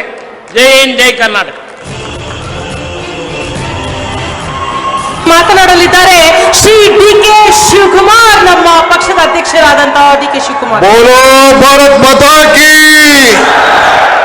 ಕೇಳಿಸ್ಬೇಕು, ಬಟನ್ ಅದ್ರ ತಕ್ಷಣ ಡೆಲ್ಲಿಗೆ ಹೋಗ್ಬೇಕು. ಸೋನಿಯಾ ಗಾಂಧಿ ಕಿ, ರಾಹುಲ್ ಗಾಂಧಿ ಕಿ, ಮಲ್ಲಿಕಾರ್ಜುನ್ ಖರ್ಗೆ ಕಿ, ಪ್ರಿಯಾಂಕಾ ಗಾಂಧಿ ಕಿ. ಬಂಧುಗಳೇ, ವೇದಿಕೆಯಲ್ಲಿರುವಂತ ನಮ್ಮ ನಾಯಕರಂತ ಶ್ರೀಮತಿ ಪ್ರಿಯಾಂಕಾ ಗಾಂಧಿ ಅವರೇ, ಸುರ್ಜೇವಾಲಾ ಅವರೇ, ಸಾವನೂರು ಶಿವಶಂಕರಪ್ಪನವರೇ, ಎಲ್ಲ ಮುಖಂಡಗಳೇ, ತಾಯಂದಿರೇ, ಇಷ್ಟು ದೊಡ್ಡ ಜನಸಂಖ್ಯೆಯಲ್ಲಿ ಸೇರಿದಂತ ಎಲ್ಲ ನನ್ನ ಬಂಧು ಭಗಿನಿಯರೇ, ಪುರಂದರದಾಸರು ಒಂದು ಮಾತು ಹೇಳ್ತಾರೆ, ಇದು ಭಾಗ್ಯ, ಇದು ಭಾಗ್ಯ, ಇದು ಭಾಗ್ಯವಯ್ಯ, ಪದ್ಮನಾಭನ ಪಾದ ಭಜನೆ ಪರಮ ಸುಖವಯ್ಯ ಅಂತೇಳಿ. ಇವತ್ತು ಶ್ರೀಮತಿ ಇಂದಿರಾ ಗಾಂಧಿಯವರ ಮೊಮ್ಮಗಳು ನಮ್ಮ ಗೃಹಲಕ್ಷ್ಮಿಯನ್ನ ಉದ್ಘಾಟನೆ ಮಾಡಿ ನನ್ನ ಕೈಲಿ, ಸಿದ್ದರಾಮಯ್ಯನ ಕೈಲಿ ನೀವಿಬ್ರು ಚೆಕ್ಗೆ ಸೈನ್ ಹಾಕಬೇಕು ಅಂತೇಳಿ ಒತ್ತಾಯ ಮಾಡಿ ಸೈನ್ ಹಾಕಿಸಿ ಇವತ್ತು ಗೃಹಲಕ್ಷ್ಮಿಯನ್ನ, ಗೃಹ ಜ್ಯೋತಿಯನ್ನ ಕಾರ್ಯರೂಪಕ್ಕೆ ತಂದಂತ ಪ್ರಿಯಾಂಕಾ ಗಾಂಧಿ ಅವರು ಇವತ್ತು ನಿಮ್ಮ ಮುಂದೆ ಬಂದಿದ್ದಾರೆ. ಇದೇ ನಮ್ಮೆಲ್ಲರ ಭಾಗ್ಯ ಭಾಗ್ಯ ಭಾಗ್ಯ ಅಂತೇಳಿ ನಾನು ಭಾವಿಸ್ಕೊಂಡಿದ್ದೇನೆ. ಇವತ್ತು ನಾನು ಹೆಚ್ಚಿಗೆ ನಿಮ್ಗೆ ಟೈಮ್ ತೆಗೆದುಕೊಳ್ಳೋದಿಲ್ಲ. ಇವತ್ತು 6 ಜನ ಹೆಣ್ಣುಮಕ್ಕಳಿಗೆ ಕಾಂಗ್ರೆಸ್ ಪಕ್ಷ ಇವತ್ತು ಹೆಣ್ಣು ಕುಟುಂಬದ ಕಣ್ಣು.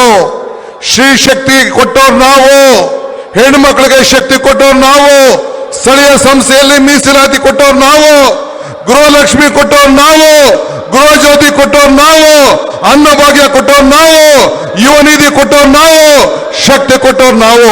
ಇಷ್ಟು ಕೊಟ್ಟು ನಿಮ್ಮ ಹತ್ರ ಓಟ್ ಬಂದಿದ್ದೀವಿ. ಬಿಜೆಪಿಯವರು ಏನು ಬರೀ ಪುಟ್ಟಿ ನಂದೇ ಬೆಳಗೋಕೋರೆ, ಬರೀ ಖಾಲಿ ಚಂಬು ಚಂಬಿಡ್ಕೊಂಡು ಬಂದವರು ಇವತ್ತು. ಅದಕ್ಕೆ ಇವತ್ತು ನೀವು ವಾಪಸ್ಸು ಅವ್ರಿಗೆ ಚಂಬು ಕೊಟ್ಟು ಕಳಿಸ್ಬೇಕು. ಯಾಕೆ 14 ಜನ ಬಿಜೆಪಿಯವರಿಗೆ ಟಿಕೆಟ್ ಕೊಡ್ಲಿಲ್ಲ ಕೇಳಬೇಕು. ನೀವೇನ್ ಕೊಟ್ಟಿದ್ದೀರಿ ಅಂತ ಕೇಳಬೇಕು. ಕೊಟ್ಟ ಮಾತನ್ನ ಉಳಿಸ್ಕೊಳಕ್ ಆಗ್ಲಿಲ್ಲ. ನಾವು ನಿಮ್ಗೆ ನುಡಿದಂತೆ ನಡೆದಿದ್ದೇವೆ. ಬಸವಣ್ಣನ ನಾಡಿನಲ್ಲಿ ಇದ್ದೇವೆ. ಇವತ್ತು ಶಿವಶಂಕರಪ್ಪನವ್ರನ್ನ ಪಾರ್ಲಿಮೆಂಟ್ ಇಂದ ಕಳಿಸಿದ್ರಿ.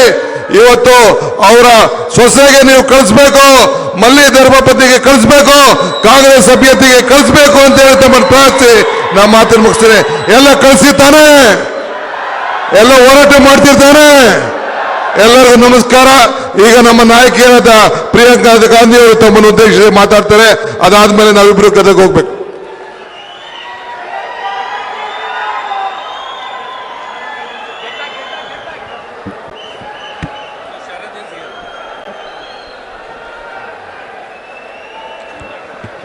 मेरी प्यारी बहनों, प्यारे भाई, आपने बहुत इंतजार किया। मैं गुजरात से आई हूं आज, वहां सुबह मेरी सभा थी, इसीलिए मुझे देर हो गई। सबसे पहले मैं आपसे क्षमा चाहती हूं कि आपको इतना इंतजार कराया। ನಾನಿವತ್ತು ಗುಜರಾತ್ನಲ್ಲಿ ಕಾರ್ಯಕ್ರಮನ ಮುಗಿಸಿಕೊಂಡು ಇಲ್ಲಿ ಬಂದಿದ್ದೇನೆ. ಗುಜರಾತ್ನಿಂದ ಕರ್ನಾಟಕಕ್ಕೆ ಬರೋದ್ರಲ್ಲಿ ತಡ ಆಗಿದೆ. ನಾನು ತಮ್ಮಲ್ಲೆಲ್ಲ ಕೂಡ ಮನಸ್ಪೂರ್ವಕವಾಗಿ ಕ್ಷಮೆ ಯಾಚಿಸ್ತಾ ಇದ್ದೀನಿ. ತಮ್ಮನ್ನ ಜಾಸ್ತಿ ಹೊತ್ತು ಕಾಯಿಸಿದ್ದೇನೆ. हमारे साथी श्री डीके शिव कुमार जी, श्री रणदीप सिंह सुरजेवाला जी, श्री श्यामानूर शिव शंकराय जी, श्री मल्लिकार्जुन जी, श्री एचबी मंजप्पा जी, श्री मयारा जयकुमार जी, मंच पर उपस्थित सभी नेतागण, सभी कांग्रेस के पदाधिकारी, मेरे प्यारे भाइयों बहनों, आप सबका सबसे पहले इस सभा में बहुत बहुत स्वागत। ವೇದಿಕೆ ಮೇಲೆ ಆಸೀನರಾಗಿರ್ತಕ್ಕಂಥ ಎಲ್ಲ ಗಣ್ಯಾತಿ ಗಣ್ಯರೇ, ದಾವಣಗೆರೆ ಕ್ಷೇತ್ರದ ಮೂಲೆ ಮೂಲೆಗಳಿಂದ ಬಂದಿರತಕ್ಕಂಥ ನಮ್ಮ ಎಲ್ಲ ಸಹೋದರ ಸಹೋದರಿಯರೇ, ತಮ್ಮೆಲ್ಲರಿಗೂ ಕೂಡ ಈ ಕಾರ್ಯಕ್ರಮಕ್ಕೆ ಮನಸ್ಪೂರ್ವಕವಾಗಿ ಸ್ವಾಗತನ ಕೋರ್ತಾ ಇದ್ದೀನಿ. ये कर्नाटका प्रदेश है। आपने हमारे देश को बहुत सारे महापुरुष दिए, आपने देश को रास्ता भी दिखाया अपनी सभ्यता के साथ और अपनी परंपराओं के साथ, और मेरे परिवार के साथ आपका एक गहरा रिश्ता रहा है। ಇವತ್ತು ಕರ್ನಾಟಕ ರಾಜ್ಯ ಹಲವಾರು ಮಹಾನುಭಾವರನ್ನ ಹೊಂದಿರತಕ್ಕಂತ ಒಂದು ರಾಜ್ಯ. ಈ ದೇಶಕ್ಕೇನೆ ಮಾರ್ಗದರ್ಶಿಯಾಗಿ ನಿಂತಿರ್ತಕ್ಕಂತ ಒಂದು ರಾಜ್ಯ. ನಮ್ಮ ಗಾಂಧಿ ಕುಟುಂಬದ ಜೊತೆ ನಿಂತಿರ್ತಕ್ಕಂತ ಒಂದು ರಾಜ್ಯ ಈ ಕರ್ನಾಟಕ ರಾಜ್ಯ. मेरी दादी जी इंदिरा गांधी जी जब संकट में थी, जब मुश्किलों में थी, तब आपने उनका साथ दिया। ನಮ್ಮ ಅಜ್ಜಿಯವರು ಇಂದಿರಾ ಗಾಂಧೀಜಿಯವರು ಯಾವಾಗ ತೊಂದರೆಯಲ್ಲಿದ್ರು, ಸಂಕಷ್ಟನ ಅನುಭವಿಸಿದ್ರು, ಆವಾಗೆಲ್ಲ ಕೂಡ ಕರ್ನಾಟಕ ರಾಜ್ಯದ ಜನರು ನೀವು ಅವ್ರ ಜೊತೆ ನಿಂತಿದ್ದೀರಾ. आपने सुना होगा कि उनकी शहादत से एक दिन पहले जब वो भाषण दे रही थी ऐसी ही एक सभा में, तो उन्होंने ये कहा था कि अगर किसी ने उनकी हत्या की तो उनके खून का एक एक कतरा इस देश को जीवित करेगा। ಇವತ್ತು ಇಂದಿರಾ ಗಾಂಧೀಜಿಯವರು ತೀರ್ಕೊಳ್ಳೋಕೆ ಹಿಂದಿನ ದಿನ ಅವರೊಂದು ಮಾತು ಹೇಳಿದ್ರು. ಏನಾದ್ರೂ ಅವ್ರು ತೀರ್ಕೊಂಡ್ರೆ ಅವರ ರಕ್ತದ ಒಂದೊಂದು ಕಣ ಕೂಡ ಈ ದೇಶನ ಕಾಪಾಡುತ್ತೆ, ರಕ್ಷಣೆ ಮಾಡುತ್ತೆ, ಅದ್ರ ಪರವಾಗಿ ನಿಲ್ಲುತ್ತೆ ಅಂತ. और जब जब मैं आपके प्रदेश में आती हूं तो मुझे पूरा यकीन होता है कि उनके खून के एक एक कतरे ने आपको जीवित किया है, आपका विकास कराया है और आपके प्रदेश को खुशहाल बनाया है। ಇವತ್ತು ನಾನು ಕೂಡ ಕರ್ನಾಟಕ ರಾಜ್ಯಕ್ಕೆ ಬಂದಾಗ ನನಗೆ ವಿಶ್ವಾಸ ಇದೆ, ಅವರು ಈ ದೇಶಕ್ಕಾಗಿ ಹರಿಸಿದಂತ ಒಂದೊಂದು ತೊಟ್ಟು ರಕ್ತ ಕೂಡ ಈ ದೇಶದ ಅಭಿವೃದ್ಧಿ ಮಾಡಿದೆ, ಕರ್ನಾಟಕದ ಅಭಿವೃದ್ಧಿ ಮಾಡಿದೆ, ಕರ್ನಾಟಕದ ಪ್ರಗತಿ ಮಾಡಿದೆ ಅಂತ ಒಂದು ವಿಶ್ವಾಸ ನನಗಿದೆ. अभी आपके प्रदेश के चुनाव हुए कुछ महीनों पहले, उस समय मैंने आपके प्रदेश का काफी दौरा किया। ಇವತ್ತು ಇಲ್ಲಿ ಲೋಕಸಭೆ ಚುನಾವಣೆ ನಡೀತಾ ಇದೆ, ಆದ್ರೆ ಕೆಲವು ದಿನದ ಹಿಂದೆ ಇದೇ ಜಾಗದಲ್ಲಿ ವಿಧಾನಸಭೆ ಚುನಾವಣೆ ಆದಂತ ಸಂದರ್ಭದಲ್ಲಿ ನಾನು ತಮ್ಮನ್ನೆಲ್ಲ ಬಂದು ಮಾತಾಡ್ತಿದ್ದೇನೆ. उस समय कांग्रेस के सारे नेताओं ने आपसे बार बार यही बात कही कि आप चुनाव को अपने विकास के मुद्दों पे लड़ाइए।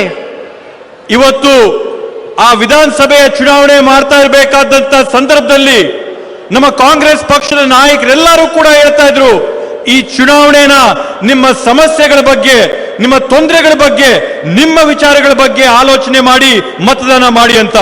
आप सबने सही निर्णय लिया, कांग्रेस का समर्थन किया और अपने जीवन में आप उसके जरिए बदलाव लाए हैं।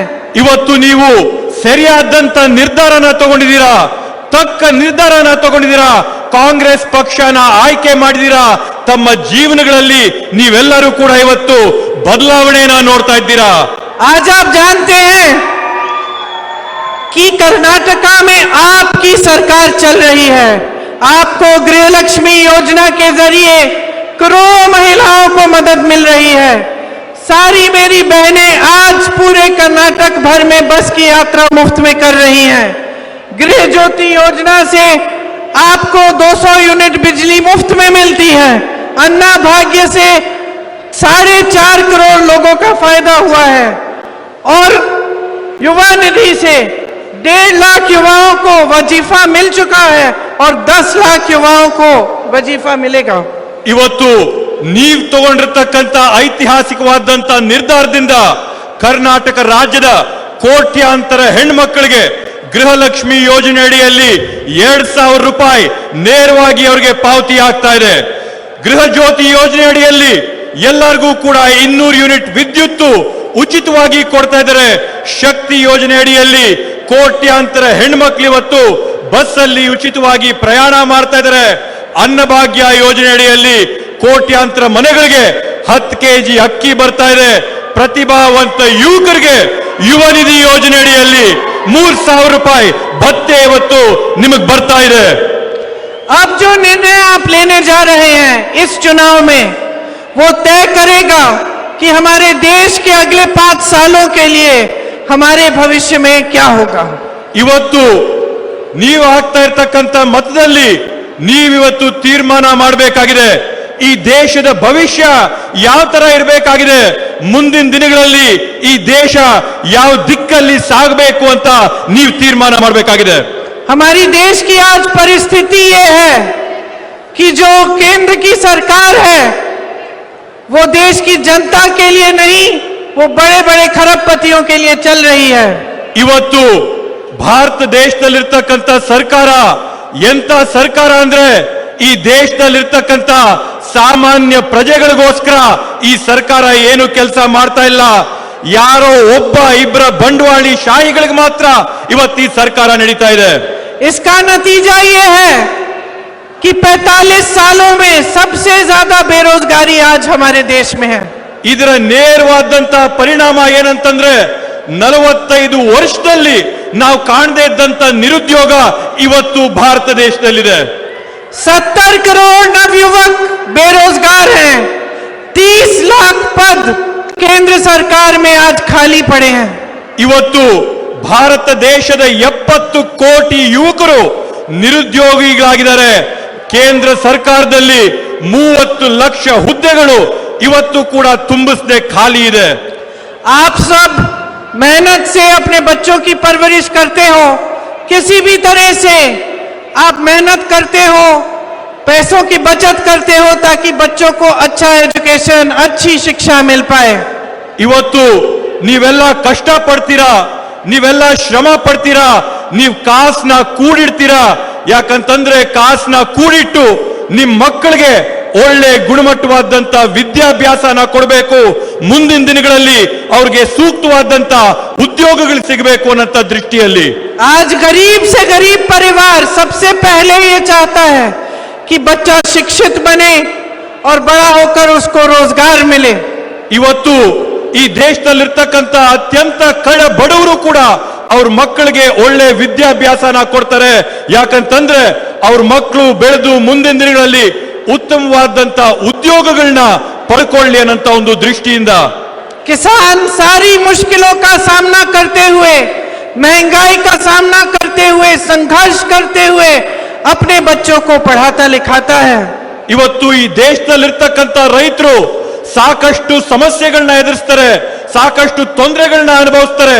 ಅವರು ಕೂಡ ಇವತ್ತು ಕಾಸನ್ನ ಕೂಡಿಟ್ಟು ಅವ್ರ ಮಕ್ಕಳಿಗೆ ವಿದ್ಯಾಭ್ಯಾಸ ಕೊಟ್ಟು ಅವ್ರ ಭವಿಷ್ಯನ ರೂಪಿಸಬೇಕು ಅಂತೇಳಿ ಇವತ್ತು ಕಾಸನ್ನ ಕೂಡಿಡ್ತಾರೆ. लेकिन आज देश में ये स्थिति है कि चाहे आप कितना भी कमाकर अपने बच्चों को पढ़ाएं, तब भी उनके लिए रोजगार सुरक्षित नहीं है। आपको पता नहीं कि भविष्य में उनको रोजगार मिल सकेगा कि नहीं मिल सकेगा। ಇವತ್ತು ಈ ದೇಶದ ಪರಿಸ್ಥಿತಿ ಯಾವ ತರ ಇದೆ ಅಂತಂದ್ರೆ ನಮ್ಗೆ ಯಾವುದೇ ಒಂದು ಗ್ಯಾರಂಟಿ ಇಲ್ಲ. ನಾವು ನಮ್ಮ ಮಕ್ಕಳನ್ನ ಓದಿಸಿದ ನಂತರ ಕೂಡ ಅವ್ರಿಗೆ ಸೂಕ್ತವಾದಂತ ಉದ್ಯೋಗ ಸಿಗುತ್ತಾ ಅಂತೇಳಿ ಯಾವುದೇ ರೀತಿಯಾದಂತ ಖಚಿತವಾದಂತ ಪರಿಸ್ಥಿತಿ ಇವತ್ತು ಈ ದೇಶದಲ್ಲಿಲ್ಲ. क्योंकि केंद्र की सरकार ने रोजगार बनाने की कोई योजनाएं नहीं बनाई हैं। ಕೇಂದ್ರದಲ್ಲಿರ್ತಕ್ಕಂಥ ಬಿಜೆಪಿ ಸರ್ಕಾರ ಉದ್ಯೋಗಗಳನ್ನ ಸೃಷ್ಟಿ ಮಾಡಕ್ಕೋಸ್ಕರ ಯಾವುದೇ ಒಂದು ಯೋಜನೆಯ ಕಾರ್ಯಕ್ರಮನ ರೂಪಿಸಿಕೊಂಡಿಲ್ಲ. जहां जहां से आपको रोजगार मिलता था, वो सारे साधन हैं वो तकरीबन खत्म होने जा रहे हैं। ಎಲ್ಲೆಲ್ಲಿ ನಿಮಗೆ ಉದ್ಯೋಗಗಳು ಸಿಗಂತ ಅವಕಾಶ ಇತ್ತು, ಎಲ್ಲೆಲ್ಲಿ ನಿಮಗೆ ಉದ್ಯೋಗಗಳು ಸಿಗಂತ ಸಾಧ್ಯತೆ ಇತ್ತು, ಇವತ್ತು ಕೇಂದ್ರ ಸರ್ಕಾರ ಅವೆಲ್ಲವನ್ನೂ ಕೂಡ ಹಂತ ಹಂತವಾಗಿ ಮುಗಿಸಾಕಿದ್ದಾರೆ, ಮುಚ್ಚಾಕಿದ್ದಾರೆ. खेती के हर सामान में जीएसटी है। महंगाई इतनी है कि किसान कमा नहीं पाता है। जब किसान कमा नहीं पाता है तो मजदूर कम रखता है अपनी खेतियों पे। ಇವತ್ತು ಇದೆಲ್ಲದಕ್ಕಿಂತ ಮೇಲೆ ಪ್ರತಿಯೊಂದು ವಸ್ತು ಮೇಲೆ ಪ್ರತಿಯೊಂದು ಪದಾರ್ಥದ ಮೇಲೂ ಕೂಡ ಇವತ್ತು ಜಿಎಸ್ಟಿನ ಹೊರೆ ಹಾಕಿದ್ದಾರೆ. ಇವತ್ತು ಬೆಲೆ ಏರಿಕೆಯಿಂದ ರೈತನು ತನ್ನ ಬೆಳೆಗೆ ಸೂಕ್ತವಾದಂತ ಬೆಲೆ ಪಡ್ಕೊಳಕ್ ಆಗ್ತಾ ಇಲ್ಲ. ದಿನೇ ಸಾಲದ ಒಂದು ನೀರಿನಲ್ಲಿ ಮುಳುಗ್ತಾ ಇದ್ದಾನೆ. तो एक जमाने में खेती से जो कमाई होती थी उससे आप गुजारा कर लेते थे। आज खेती से न रोजगार मिल रहा है न कमाई हो पा रही है। ಮೊದಲು ಒಂದು ಕಾಲದಲ್ಲಿ ನೀವು ರೈತರಾಗಿ ನಿಮಗೆ ಬರ್ತಾ ಇದ್ದಂತ ಆದಾಯದಿಂದ ನೀವು ನಿಮ್ ಜೀವನನ ನಡೆಸಬಹುದಾಗಿತ್ತು. ಆದ್ರೆ ಇವತ್ತು ನೀವು ರೈತರಾದ್ರೆ ನಿಮ್ಗೆ ಕೈಗೆ ಆದಾಯನೂ ಬರ್ತಾ ಇಲ್ಲ, ನೀವು ಕೂಲಿ ಕಾರ್ಮಿಕರಾಗಿ ಕೂಡ ಕೆಲಸ ಮಾಡಕ್ಕಾಗ್ತಾ ಇಲ್ಲ, ರೈತರಾಗಿ ಬದುಕಕ್ಕಾಗ್ತಾ ಇಲ್ಲ. रोजगार छोटे और मध्यम बिजनेस से भी बनते थे और बड़े बड़े जो सरकारी कारोबार थे उनसे बनते थे। ಮೊದಲು ಉದ್ಯೋಗಗಳು ಸಣ್ಣ ಪುಟ್ಟ ಮಾಧ್ಯಮ ಉದ್ಯಮಿಗಳಿಂದ ಸಿಗ್ತಾ ಇತ್ತು. ದೊಡ್ಡ ದೊಡ್ಡ ಸರ್ಕಾರದ ಸಾರ್ವಜನಿಕ ವಲಯವಾದಂತ ಕಾರ್ಖಾನೆಗಳಲ್ಲಿ ಉದ್ಯೋಗ ಸಿಗ್ತಾ ಇತ್ತು. छोटे उद्योगों को नोटबंदी और जीएसटी से मारकर उनकी कमर तोड़कर ये स्थिति बना दी है कि छोटे और मध्यम बिजनेस से भी रोजगार नहीं मिल पा रहे हैं। ಇವತ್ತು ಸಣ್ಣ ಮತ್ತೆ ಮಧ್ಯಮ ವರ್ಗದವರು ಬಡವರಿಗೆ ಇವತ್ತು ಅವೈಜ್ಞಾನಿಕವಾಗಿ ಜಿಎಸ್ಟಿನ ಜಾರಿಗೆ ತಂದು ನೋಟ್ ಅಮಾನೀಕರಣನ ಮಾಡಿ ನೀವು ಬಡವರ ಸೊಂಟನ ಬೆನ್ನನ್ನ ಮುರಿಯಂತ ಕೆಲಸ ಮಾಡಿದೀರಾ. ಅವ್ರಿಗೆ ಯಾವುದೇ ಒಂದು ದಾರಿ ದಿಕ್ಕು ತೋಚದೇ ರೀತಿಯಲ್ಲಿ ಇವತ್ತು ಮಧ್ಯಮ ವರ್ಗದವ್ರನ್ನ ಸಣ್ಣ ಪುಟ್ಟ ಅಂಗಡಿಗಳವ್ರನ್ನ ಕಿರಾಣಿಯವ್ರನ್ನ ಹಾಳು ಮಾಡಿದೀರಾ. और जितने बड़े पीएसयू थे जिनसे आपको सरकार रोजगार देती थी, वो सारे के सारे उनके जो सब्सिडरीज हैं वो बड़े बड़े खरबपतियों को दे दिए गए हैं। ಸರ್ಕಾರದ ದೊಡ್ಡ ದೊಡ್ಡ ಕಾರ್ಖಾನೆಗಳು ಉದ್ಯಮಿಗಳೇನಿತ್ತು, ಆ ಎಲ್ಲಾ ಕಾರ್ಖಾನೆಗಳ ಉದ್ಯಮಿಗಳ ಸಣ್ಣ ಪುಟ್ಟ ಶಾಖೆಗಳನ್ನ ನೀವು ತುಂಡಾಗಿ ಮುರಿದು ಉದ್ಯಮಿಗಳಿಗೆ ನಿಮ್ಮ ಸ್ನೇಹಿತರಿಗೆ ಅವನ್ನ ಕೊಟ್ಟು ಅವೆಲ್ಲವನ್ನೂ ಕೂಡ ಖಾಸಗೀಕರಣ ಮಾಡಿದ್ದೀರಾ. तो रोजगार बनाने का काम नहीं किया, महंगाई को इतना बढ़ा दिया कि आज अगर कोई बीमार हो आपके घर में, आपको इलाज कराना हो मुश्किल होती है। अगर आपके प्रदेश में कांग्रेस की गारंटी लागू नहीं होती तो आप इतनी मुश्किलों का सामना करते आज जैसे पूरा देश कर रहा है। ಇವತ್ತು ನೀವು ನೋಡ್ತಾ ಇದ್ದೀರಾ ಏನ್ ಈ ಬೆಲೆ ಏರಿಕೆ ಇದೆ. ಈ ಬೆಲೆ ಏರಿಕೆ ಜೊತೆಗೆ ಇವತ್ತೊಂದು ಮನೆಯಲ್ಲಿ ಯಾರಿಗಾದ್ರೂ ಸಣ್ಣ ಪುಟ್ಟ ಆರೋಗ್ಯ ಕೆಟ್ರೆ ಅವ್ರಿಗೇನಾದ್ರೂ ಚಿಕಿತ್ಸೆ ಪಡಿಬೇಕಂತಂದ್ರೆ ಅವರೊಂದು ಆಸ್ಪತ್ರೆಗೆ ಹೋದ್ರೆ ಸಾಕಷ್ಟು ಹೊರೆ ಅವ್ರ ಮೇಲೆ ಬೀಳ್ತದೆ. ಈ ಎಲ್ಲಾ ತೊಂದರೆಗಳನ್ನ ಇವತ್ತು ಈ ದೇಶದ ಸಾರ್ವಜನಿಕರು ಅನುಭವಿಸ್ತಾ ಇದ್ದಾರೆ. ಕರ್ನಾಟಕ ರಾಜ್ಯದಲ್ಲಿ ನಾವು ಕೊಟ್ಟಿರ್ತಕ್ಕಂಥ ಗ್ಯಾರಂಟಿಗಳಿಂದ ಇವತ್ತು ತಾವೆಲ್ಲ ಆರಾಮಾಗಿ ಬದುಕ್ತಾ ಇದ್ದೀರಾ, ಬದುಕು ಹಸನಾಗಿದೆ. तो अगर गहराई से आपको एक बात समझनी है आज इस चुनाव में, अपनी सरकार के बारे में जो केंद्र में चल रही है, अपने प्रधानमंत्री श्री नरेंद्र मोदी जी के बारे में, तो आपको ये गहराई से समझना पड़ेगा कि उनका ध्यान किस तरफ है। ನೀವಿವತ್ತು ಗಂಭೀರವಾದಂತ ಒಂದು ವಿಷಯನ ನೀವು ಗಮನಿಸಬೇಕಾಗಿದೆ. ಕೇಂದ್ರದಲ್ಲಿರ್ತಕ್ಕಂಥ ಸರ್ಕಾರ, ನರೇಂದ್ರ ಮೋದಿ ಅವರ ಸರ್ಕಾರ, ಅವರ ಗಮನ, ಅವರ ಆಲೋಚನೆ ಯಾವ ಕಡೆಗಿದೆ, ಯಾವ ದಿಕ್ಕಿನಲ್ಲಿದೆ ಅಂತ ಹೇಳಿ ತಾವು ಗಂಭೀರವಾಗಿ ಆಲೋಚನೆ ಮಾಡಬೇಕಾಗಿದೆ.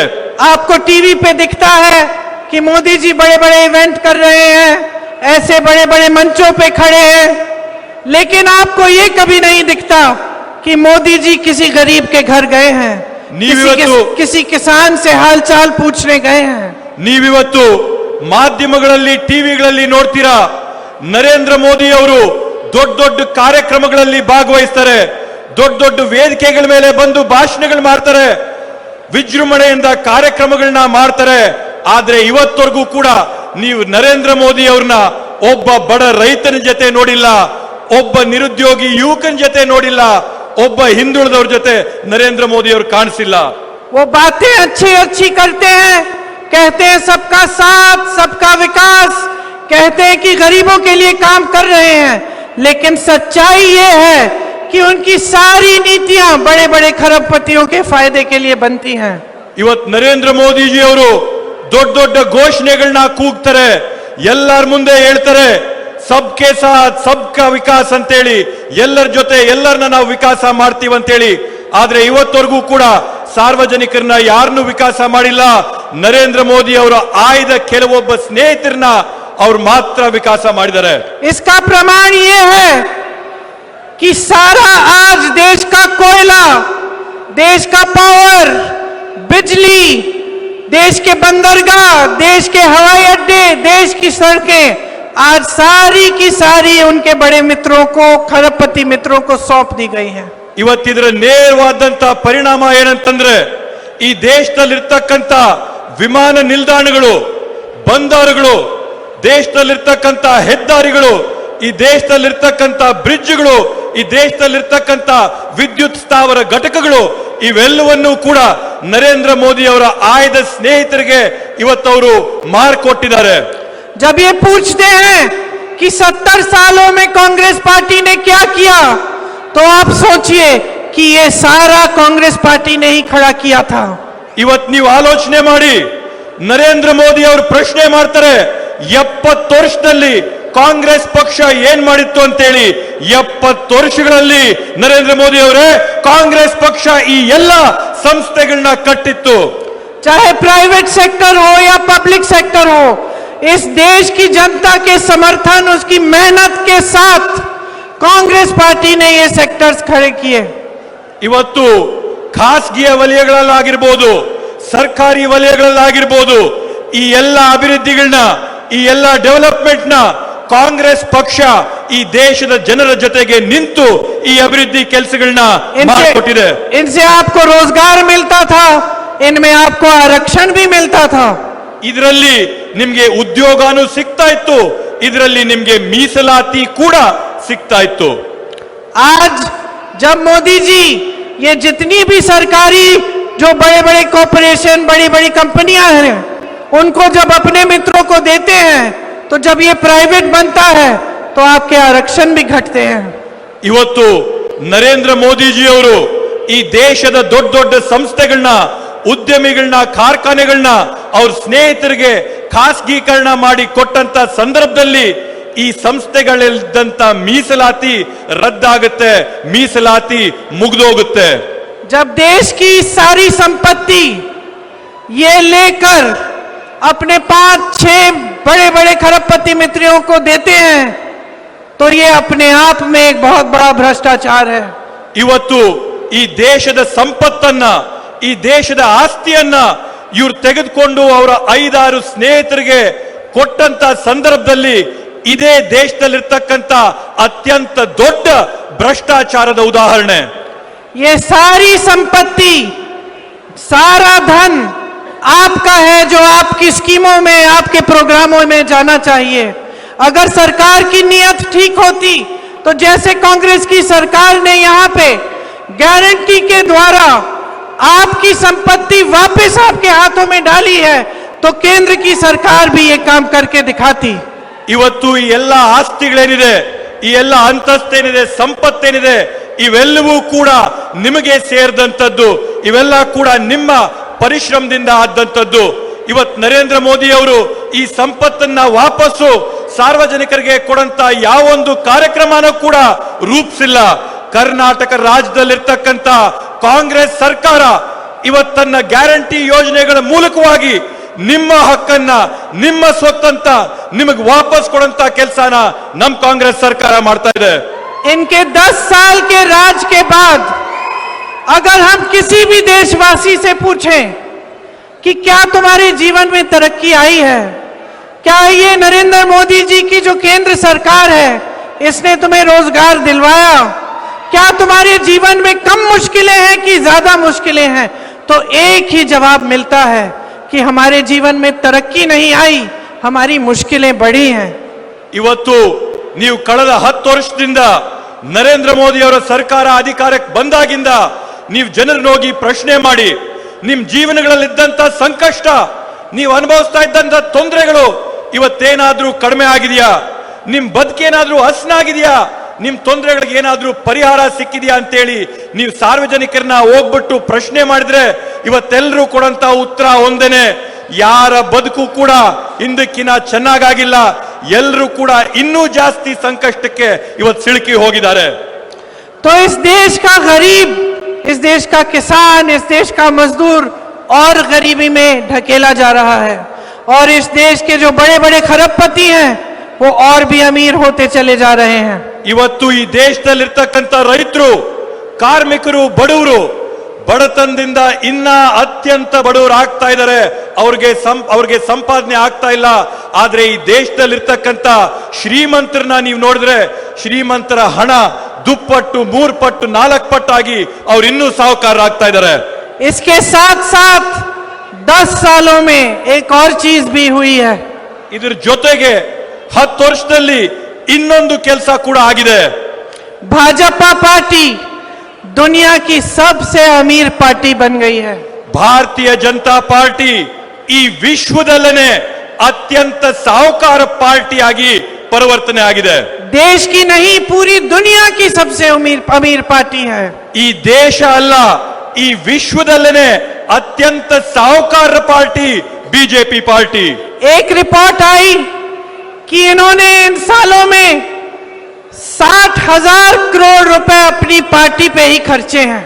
ಇವತ್ತು ಒಂದು ವರದಿ ಬಂದಿದೆ, ಈ ಕಳೆದ 10 ವರ್ಷದಲ್ಲಿ ಭಾರತೀಯ ಜನತಾ ಪಾರ್ಟಿ 7,000 ಕೋಟಿ ರೂಪಾಯಿಗಳನ್ನ ತನ್ನ ಪಕ್ಷಕ್ಕೆ ಪಡ್ಕೊಂಡಿದೆ ಅಂತ ಹೇಳಿ. इसके साथ साथ 16 लाख करोड़ रुपए इन्होंने बड़े बड़े खरबपतियों के माफ किए, कर्ज माफ किए। ಇದ್ರ ಜೊತೆಗೆ ಇವರು 16 ಲಕ್ಷ ಕೋಟಿ ರೂಪಾಯಿಗಳ ಸಾಲನ ಬಂಡವಾಳ ಶಾಹಿಗಳಿಗೆ, ದೊಡ್ಡ ದೊಡ್ಡ ಉದ್ಯಮಿಗಳಿಗೆ, ಅವ್ರ ಸ್ನೇಹಿತರಿಗೆ ಸಾಲ ಮನ್ನಾ ಮಾಡಿದ್ದಾರೆ. तो एक तरफ इन्होंने इतना पैसा इकट्ठा कर लिया है कि इनकी पार्टी दुनिया की सबसे अमीर पार्टी बन गई, इन्होंने बड़े बड़े खरबपतियों के कर्ज माफ कर लिए हैं। दूसरी तरफ मेरी बहनें, आप दुकान जाती हैं, पैसे लेके जाती हैं कुछ खरीदने के लिए, आधे टाइम आप खाली हाथ वापस आ जाती हैं। दूसरी तरफ मेरे किसान भाई सुबह से शाम तक इस कड़ी धूप में मेहनत करते हैं, इस धरती को सींचते हैं अपने पसीने से, और फिर भी अपने बच्चों को खिला नहीं पाते। दूसरी तरफ किसान 10-10 हजार रुपए के लिए आत्महत्या करता है और सरकार उसका 1 रुपया माफ नहीं करती। ಇವತ್ತು ಒಂದ್ ಕಡೆ ಭಾರತೀಯ ಜನತಾ ಪಾರ್ಟಿ ತನ್ನ ಪಕ್ಷಕ್ಕೆ ಕಾಸುಗಳನ್ನ ಸಂಗ್ರಹಣೆ ಮಾಡಿಕೊಂಡು ವಿಶ್ವದಲ್ಲೇ ಅತ್ಯಂತ ಸಾಹುಕಾರ ಪಾರ್ಟಿ ಆಗಿದೆ. ಸಾಹುಕಾರರ ಸಾಲಗಳನ್ನ 16 ಲಕ್ಷ ಕೋಟಿ ಇವತ್ತು ಅವ್ರು ಮನ್ನಾ ಮಾಡಿದ್ದಾರೆ. ಇದೊಂದು ಕಡೆ ಇದ್ರೆ, ಮತ್ತೊಂದು ಕಡೆ ಇಲ್ಲಿ ಕೂತಿರ್ತಕ್ಕಂಥ ತಾಯಂದ್ರು ತಾವು ಅಂಗಡಿಗೆ ಹೋಗ್ಬಿಟ್ಟು ಏನೋ ಒಂದು ಕೊಂಡ್ಕೊಂಡು ಬರ್ಬೇಕಂತ ಅಂಗಡಿಗೆ ಹೋದ್ರೆ ಬೆಲೆ ಏರಿಕೆಯಿಂದ ನೀವು ಆ ಬೆಲೆಗಳನ್ನ ನೋಡಿ ಮನೆಗೆ ಬಂದ್ಬಿಡ್ತೀರಾ. ರೈತರಿವತ್ತು ಬೆಳೆ ಬೆಳಿಬೇಕಂತಂದ್ರೆ, ಹೊಲ ಮಾಡ್ಬೇಕಂದ್ರೆ, ತೋಟ ಮಾಡ್ಬೇಕಂದ್ರೆ ಅವ್ರು ಬಳಸ್ತಾ ಇದ್ದಂತ ಪದಾರ್ಥಗಳ ಬೆಲೆ ಎಲ್ಲ ಕೂಡ 2 ಪಟ್ಟು ಜಾಸ್ತಿ ಆಗೋಗಿವೆ. ರೈತನು ಸಂಕಷ್ಟಕ್ಕೆ ಸಿಲುಕಿದಾನೆ. ಅದೆಲ್ಲದಕ್ಕೂ ಜೊತೆಯಲ್ಲಿ ಇವತ್ತು ಕೋಟ್ಯಾಧಿಪತಿಗಳ ಲಕ್ಷಾಂತರ ಕೋಟಿ ಸಾಲ ಮನ್ನಾ ಆಗುತ್ತೆ. ಒಬ್ಬ ರೈತ 2 ಲಕ್ಷ 3 ಲಕ್ಷ 4 ಲಕ್ಷ ಸಾಲ ಮಾಡಿದ್ರೆ ಇವತ್ತು ರೈತನ ಸಾಲ ಮನ್ನಾ ಆಗೋದಿಲ್ಲ. ಅವನ ಆತ್ಮಹತ್ಯೆ ಮಾಡ್ಕೋಬೇಕಾದಂತ ಒಂದು ದುಸ್ಥಿತಿಗೆ ನಾವಿವತ್ತು ಬಂದೋಗಿದ್ದೀವಿ. जब कांग्रेस पार्टी कहती है कि हम आपको कुछ गारंटी देंगे जिससे आपकी संपत्ति वापस आपके हाथों में आएगी, तो नरेंद्र मोदी जी कहते हैं कि इनके पास ये सब करने का पैसा ही नहीं है, कि हमारी अर्थव्यवस्था ठप हो जाएगी। तो मैं उनसे पूछना चाहती हूं कि ये सारे पैसे इनकी पार्टी को इतना धनवान बनाने के लिए कहां से आए, किसके पैसे हैं अगर देश के पैसे नहीं हैं? और 16 लाख करोड़ रुपए जो इन्होंने अपने बड़े खरबपति मित्रों को माफ किए, वो पैसे कहां से आए? क्या उन पैसों ने उनको देकर या उनको अपनी पार्टी में भरकर उन्होंने अर्थव्यवस्था का नुकसान नहीं किया? ಇವತ್ತು ನಾನು ನರೇಂದ್ರ ಮೋದಿ ಅವ್ರಿಗೊಂದು ಪ್ರಶ್ನೆ ಮಾಡ್ತೀನಿ. ನರೇಂದ್ರ ಮೋದಿಜಿ ಅವರು ಹೇಳ್ತಾರೆ ನಾವು ರೈತರ ಸಾಲ ಮನ್ನಾ ಮಾಡಬೇಕು, ರೈತರಿಗೆ ಅನುಕೂಲ ಮಾಡಬೇಕು ಅಂತಂದಂತ ಸಂದರ್ಭದಲ್ಲಿ ನರೇಂದ್ರ ಮೋದಿಜಿ ಅವರು ಹೇಳ್ತಾರೆ ಅದಕ್ಕೆ ಕಾಸೆಲ್ಲಿಂದ ಬರುತ್ತೆ, ಆ ಕಾಸನ್ನ ನಾವು ಹೇಗ್ ತರಬೇಕಾಗಿದೆ, ಈ ದೇಶ ಹಾಳಾಗೋಗುತ್ತೆ ಅಂತ ಹೇಳ್ತಾರೆ. ಆದ್ರೆ ನರೇಂದ್ರ ಮೋದಿ ಅವರೇ, ಇವತ್ತು ನಿಮ್ ಪಕ್ಷಕ್ಕೆ ಇಷ್ಟೆಲ್ಲ ಕೋಟಿ ರೂಪಾಯಿಗಳ ಸಂಗ್ರಹಣೆ ಆಗ್ಬೇಕಂದ್ರೆ, ಇವತ್ತು ನೀವು ಬಂಡವಾಳ ಶಾಹಿಗಳಿಗೆ 16 ಲಕ್ಷ ಕೋಟಿ ಸಾಲ ಮನ್ನಾ ಮಾಡ್ಬೇಕಂದ್ರೆ, ಇವತ್ತು ನೀವಿರ್ತಕ್ಕಂಥ ಕಾಸುಗಳನ್ನ ಬಂಡವಾಳದವರಿಗೆ ಕೊಡ್ಬೇಕಂದ್ರೆ ಈ ಕಾಸು, ಈ ಸಂಪತ್ತು, ಈ ಐಶ್ವರ್ಯ ಎಲ್ಲಿಂದ ಬಂತು ನರೇಂದ್ರ ಮೋದಿ ಅವರೇ? ಈ ಎಲ್ಲಾ ಕಾಸುಗಳನ್ನ ಬಂದಿದ್ದು ಸಾರ್ವಜನಿಕರಿಂದ. ಈ ಕಾಸನ್ನ ನೀವು ಗುಡ್ಡೆ ಹಾಕಿ ಸಾಹುಕಾರಕ್ಕೆ ಕೊಡ್ತೀರಾ, ನಾವು ಈ ಕಾಸನ್ನ ಬಡವರು ಕೊಡ್ಬೇಕು ಅಂತಿದ್ದೀವಿ. आपने देखा होगा कि एक स्कीम निकाली इन्होंने, इलेक्टोरल बॉन्ड स्कीम, जिसके जरिए इन्होंने सबसे चंदा ली. ಇವತ್ತು ನರೇಂದ್ರ ಮೋದಿ ಅವರು ಎಲೆಕ್ಟರಲ್ ಬಾಂಡ್ಸ್ ಅಂತೇಳಿ ಒಂದು ಹೊಸ ಯೋಜನೆನ ಕಂಡಿಡಿದಿದ್ದಾರೆ. ಆ ಯೋಜನೆಯ ಮುಖಾಂತರವಾಗಿ ಬಂಡವಾಳ ಶಾಹಿಗಳ ಹತ್ರದಿಂದ ಅವರು ದೇಣಿಗೆಗಳನ್ನ ಸ್ವೀಕಾರ ಮಾಡ್ತಾ ಇದ್ದಾರೆ. इन्होंने उन लोगों से चंदा ली जिन्होंने गुजरात में वो पुल बनाया जो गिर गया था और जिसमें सैकड़ों लोगों की मौत हुई. ಇವತ್ತು ಅವರು ಈ ಎಲೆಕ್ಟ್ರಲ್ ಬಾಂಡ್ಸ್ ಅಲ್ಲಿ ಯಾರ ಹತ್ರದಿಂದ ದೇಣಿಗೆ ತಗೊಂಡಿದ್ದಾರೆ ಅಂತಂದ್ರೆ, ಗುಜರಾತ್ ನಲ್ಲಿ ಇದ್ದಂತ ಒಂದು ಬ್ರಿಡ್ಜ್, ಯಾವ ಬ್ರಿಡ್ಜ್ ಬಿದ್ದೋಯ್ತೋ ಆ ಬಿದ್ದೋದ ಬ್ರಿಡ್ಜಿನ ಕಾಂಟ್ರಾಕ್ಟರ್ ಕಡೆಯಿಂದ ಇವರು ದೇಣಿಗೆನ ಪಡ್ಕೊಂಡಿದ್ದಾರೆ. इन्होंने चंदा उनसे ली जिन्होंने कोविड की वैक्सीन, चंदा उनसे लिया जिन्होंने कोविड की वैक्सीन बनाई. आप सबको वैक्सीन लगी थी? ಇವರು ಯಾರ ಹತ್ರದಿಂದ ಚಂದ ತಗೊಂಡಿದ್ದಾರೆ ಅಂತಂದ್ರೆ, ಕೋವಿಡ್ನ ಸಂದರ್ಭದಲ್ಲಿ ಲಸಿಕೆನ ತಯಾರು ಮಾಡಿದವರ ಹತ್ರದಿಂದ ಇವ್ರು ಚಂದ ತಗೊಂಡಿದ್ದಾರೆ. ನಿಮ್ಮೆಲ್ಲರಿಗೂ ಕೂಡ ಕೋವಿಡ್ ಲಸಿಕೆ ಹಾಕಿದಾರೆ ತಾನೆ? हाथ उठा के दिखाओ किस किस को लगी वैक्सीन. ಕೈ ಎತ್ತಿ ತೋರಿಸಿ. सबको वैक्सीन लगी. आपको याद है उस वैक्सीन की सर्टिफिकेट पे किसका फोटो था? ನಿಮಗೆ ನೆನಪಿದೆಯಾ ಆ ಲಸಿಕೆಯ ಸರ್ಟಿಫಿಕೇಟ್ ಮೇಲೆ ಯಾರ ಚಿತ್ರ ಇತ್ತು ಅಂತ ನಿಮಗೆ ನೆನಪಿದೆಯಾ? किसका फोटो था? ಯಾರ ಚಿತ್ರ ಇತ್ತು? ಯಾರ್ದು? मोदी जी का फोटो था कि नहीं? ಮೋದಿಜಿ ಅವರ ಚಿತ್ರ ಇತ್ತೋ ಇಲ್ವೋ? आज कुछ ही दिनों पहले एक रिपोर्ट आई जिसमें लिखा है कि उस वैक्सीन को लेने से कई लोगों को अचानक हार्ट अटैक आ सकता है. ಇವತ್ತು ಕೆಲವೇ ದಿನಗಳ ಹಿಂದೆ ಒಂದು ವರದಿ ಬಂದಿದೆ. ಆ ವ್ಯಾಕ್ಸಿನ್ ನ ತಗೊಂಡಂತ ಕೆಲವರಿಗೆ ಅಚಾನಕ್ ಆಗಿ ಹಾರ್ಟ್ ಅಟ್ಯಾಕ್ ಆಗಿ ಸಾಯಂತ ಸಾಧ್ಯತೆ ಇದೆ ಅಂತ ಹೇಳಿ. अच्छे खासे सेहतमंद नौजवान लोग जिनको हार्ट अटैक ऐसे हो रहा है, बीमार नहीं है, वो वैक्सीन की वजह से हुआ. ಇವತ್ತು ಗಟ್ಟಿ ಮುಟ್ಟಿಯಾದಂತ ಯುವಕರು, ಚೆನ್ನಾಗಿರಂತವರು ತತ್ಕ್ಷಣವಾಗಿ ಕುಸಿದು ಬಿದ್ದು ಸಾಯ್ತಾವ್ರೆ. ಅವ್ರಿಗೆ ಯಾವುದೇ ಒಂದು ರೋಗ ಇರಲಿಲ್ಲ, ಅವ್ರಿಗೆ ಯಾವುದೇ ಒಂದು ತೊಂದರೆ ಕಾಯಿಲೆ ಇರಲಿಲ್ಲ. ಅವ್ರು ಕೇವಲ ಈ ವ್ಯಾಕ್ಸಿನ್ ಮಾತ್ರ ತಗೊಂಡಿದ್ರು. और सारी वैक्सीन सिर्फ एक कंपनी ने बनाई जिसने मोदी जी को 52 करोड़ का चंदा दिया. ಇವತ್ತು ಈ ಎಲ್ಲ ವ್ಯಾಕ್ಸಿನ್ಗಳನ್ನು ಕೂಡ ಒಂದೇ ಒಂದು ಕಂಪನಿಗೆ ಕೊಟ್ಟಿದೆ. ಆ ಕಂಪನಿ ಇವತ್ತು ನರೇಂದ್ರ ಮೋದಿ ಅವರಿಗೆ 51 ಕೋಟಿ ರೂಪಾಯಿಯಷ್ಟು ದೇಣಿಗೆಯನ್ನು ಕೊಟ್ಟಿದೆ. सच्चाई ये है बहनों और भाइयों कि चाहे वैक्सीन हो, चाहे इन्होंने किसी पे चंदा और किसी पे छापा मारकर चंदा लिया या किसी पे केस डाला, चंदा लिया, केस वापस ले लिया या ठंडे बस्ते में डाल दिया, और ऐसे बहुत सारे मिसाल हैं. सच्चाई ये है कि ये सरकार भ्रष्ट है. ಬಂಧುಗಳೇ, ಇವತ್ತು ಕೋವಿಡ್ ವ್ಯಾಕ್ಸಿನ್ ಇಂದ ಪಡ್ಕೊಂಡಿರ್ತಕ್ಕಂಥ ದೇಣಿಗೆ ಆಗಿರ್ಬೋದು, ರಾಜಕಾರಣಿಗಳ ಮನೆಗಳನ್ನ ರೇಡ್ ಮಾಡಿರೋದಾಗಿರ್ಬೋದು, ಕೇಸ್ಗಳನ್ನ ಹಾಕಿರೋದಾಗಿರ್ಬೋದು, ಜನರನ್ನ ಅವ್ರ ಪಕ್ಷಕ್ಕೆ ಸೇರಿಸ್ಕೊಳ್ಳುವ ಮುಖಾಂತರವಾಗಿ ಅವ್ರ ಹತ್ರ ಕಾಸನ್ನ ಪಡ್ಕೊಂಡಂತದ್ದಾಗಿರ್ಬೋದು, ಇವೆಲ್ಲವನ್ನೂ ಕೂಡ ನಾವು ನೋಡಿದ್ರೆ, ಒಟ್ಟಾರೆ ನೋಡಿದ್ರೆ ಇದು ಎದ್ದಿ ನಮಗೆ ಕಾಣಿಸುತ್ತೆ, ಇದರಲ್ಲಿ ಭ್ರಷ್ಟಾಚಾರ ಎದ್ದಿ ಕಾಣುತ್ತೆ. और क्योंकि इनकी पूरी साठगांठ बड़े बड़े खरबपतियों के साथ है, इसीलिए जो मीडिया है, जो सारी बड़े बड़े खरबपतियों की है, वो भी आपको सच्चाई नहीं दिखाती. ಇವತ್ತು ಈ ದೇಶದಲ್ಲಿ ನರೇಂದ್ರ ಮೋದಿ ಅವರ ಎಲ್ಲಾ ಸ್ನೇಹಿತರು ಕೂಡ ಕೋಟ್ಯಾಧಿಪತಿಗಳಾಗಿರ್ತಕ್ಕಂಥ ಆಗಿರೋದ್ರಿಂದ ಈ ಕೋಟ್ಯಾಧಿಪತಿಗಳು ಮಾಧ್ಯಮದವ್ರನ್ನ ಕೊಂಡ್ಕೊಂಡು ಅವರ ಬಾಯಿಗಳಿಗೆ ಬೀಗ ಹಾಕಿಸಿ ಮಾಧ್ಯಮದವರು ಮೌನವಾಗಿರಂತ ರೀತಿಯಲ್ಲಿ ನೋಡ್ಕೊಂಡಿದ್ದಾರೆ. जो जो आवाज उठाता है उसको दबाने की कोशिश होती है. विपक्ष के जितने भी नेता हैं उनको दबाने की कोशिश की है, उनको धमकाने की कोशिश की है. आज इतिहास में पहली बार ऐसा हुआ होगा हमारे देश में कि दो मुख्यमंत्री जेल में पड़े हैं चुनाव के समय. ಇವತ್ತು ಯಾರ್ಯಾರು ಸರ್ಕಾರ ವಿರುದ್ಧವಾಗಿ ಧ್ವನಿನ ಏರಿಸ್ತಾರೋ ಅವರೆಲ್ಲರನ್ನೂ ಕೂಡ ತುಳಿಯಂತ ಕೆಲಸ ಆಗುತ್ತೆ, ಅವರೆಲ್ಲರಿಗೂ ಕೂಡ ಕಷ್ಟ ತೊಂದರೆ ಕೊಡಂತ ಕೆಲಸ ಆಗುತ್ತೆ, ಅವರೆಲ್ಲರ ಮೇಲೂ ಕೂಡ ಕೇಸ್ಗಳನ್ನ ರೇಡ್ಗಳನ್ನ ಮಾಡಿಸಂತದ್ದಾಗುತ್ತೆ. ಬಂಧುಗಳೇ, ಈ ದೇಶದ ಇತಿಹಾಸದಲ್ಲೇ ಮೊದಲನೇ ಬಾರಿಗೆ ರಾಜ್ಯದ 2 ಮುಖ್ಯಮಂತ್ರಿಗಳನ್ನ ಇವತ್ತು ಜೈಲೊಳಗೆ ಹಾಕಂತ ಕೆಲಸನ ನರೇಂದ್ರ ಮೋದಿ ಸರ್ಕಾರ ಮಾಡಿದೆ. खुद चंदा ले लेकर दुनिया की सबसे अमीर पार्टी बन गए और कांग्रेस पार्टी के खाते बंद कर दिए ताकि चुनाव में हम कोई खर्चा ना कर पाए. ದೇಣಿಗೆಗಳನ್ನ ನೀವು ಸ್ವೀಕಾರ ಮಾಡಿ ಮಾಡಿ ಈ ವಿಶ್ವದಲ್ಲೇ ಅತ್ಯಂತ ಸಾಹುಕಾರ ಪಾರ್ಟಿಯಾಗಿ ನೀವು ಬಿಜೆಪಿ ಪಾರ್ಟಿ ಆಗೋದ್ರಿ.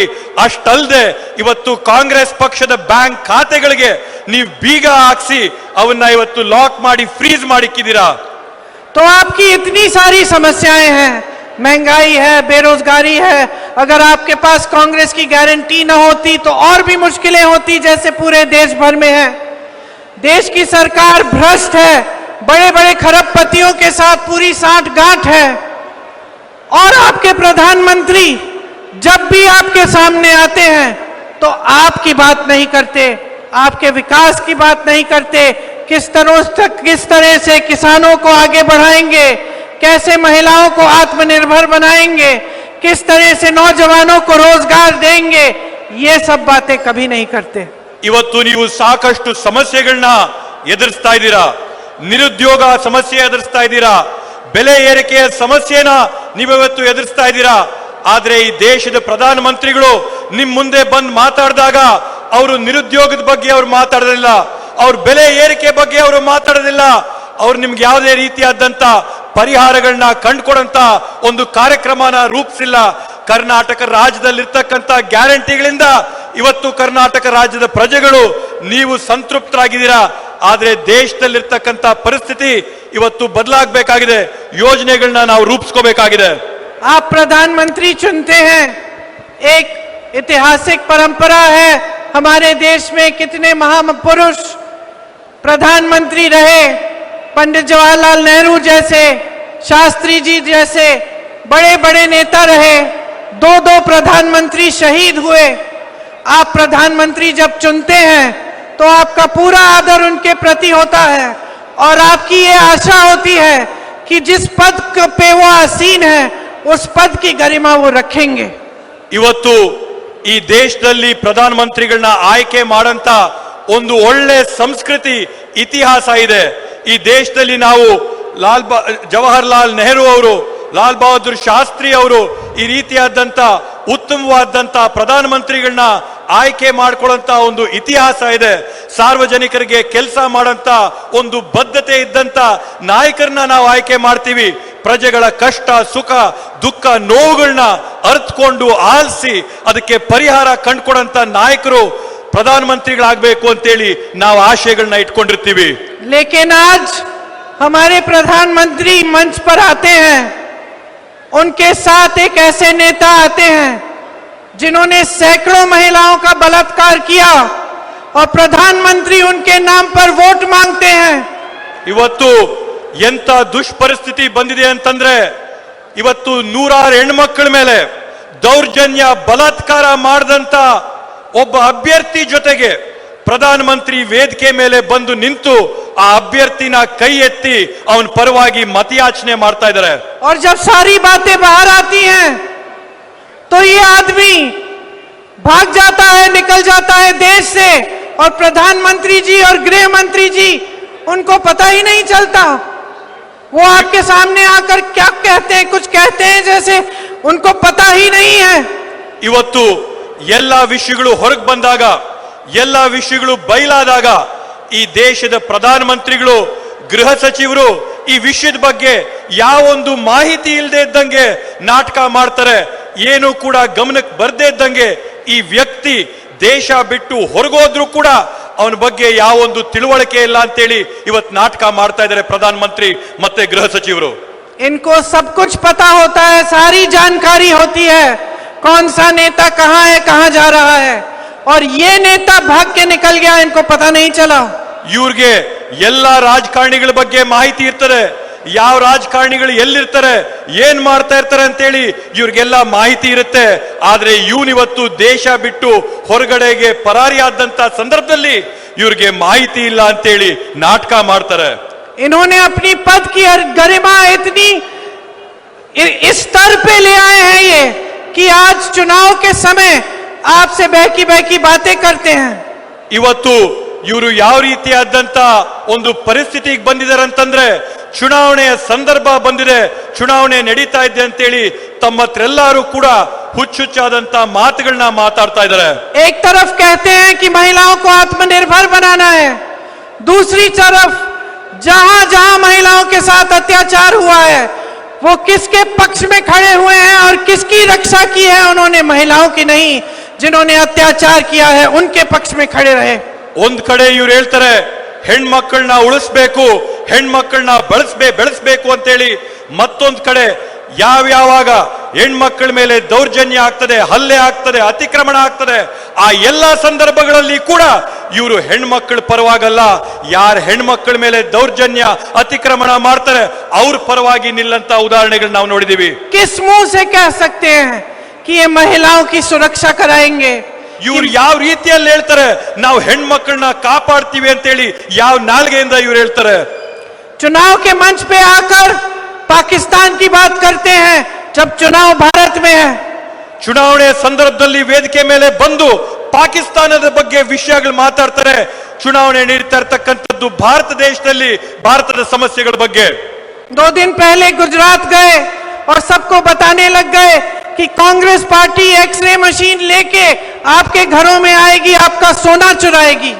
2-3 ದಿನದಿಂದ ಗುಜರಾತ್ನಲ್ಲಿ ಹೋಗಿ ಪ್ರಧಾನಮಂತ್ರಿಗಳು ಪ್ರಚಾರ ಮಾಡಿದ್ರು, ಕಾಂಗ್ರೆಸ್ ಪಕ್ಷ ಎಕ್ಸ್ರೇ ಮಿಷಿನ್ ನ ತರುತ್ತೆ, ಎಕ್ಸ್ರೇ ಮಿಷಿನ್ ಹಾಕಿ ನಿಮ್ ಮನೆಯಲ್ಲಿರ್ತಕ್ಕಂಥ ಚಿನ್ನ ಆಭರಣಗಳನ್ನ ಕಿತ್ಕೊಂಡು ಹೋಗುತ್ತೆ ಅಂತೇಳಿ. वो तो इतनी स्तरहीन बातें करने लग गए कि कहने लग गए कि अगर आपके पास 2 भैंस हैं तो कांग्रेस पार्टी 1 भैंस चुरा देगी.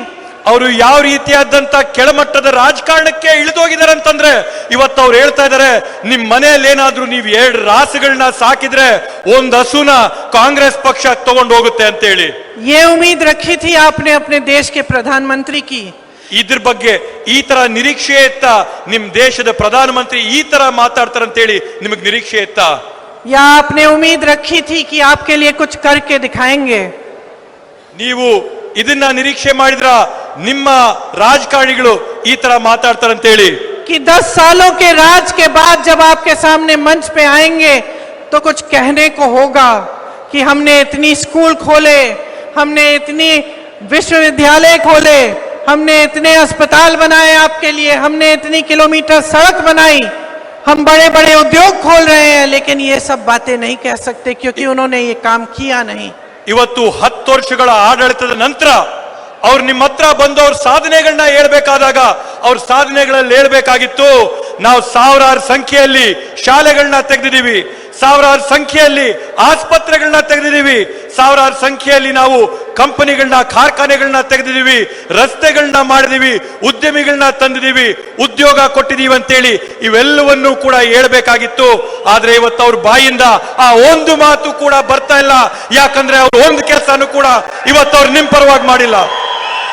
तो अब समय आ गया है कि आप एक नया प्रधानमंत्री चुने।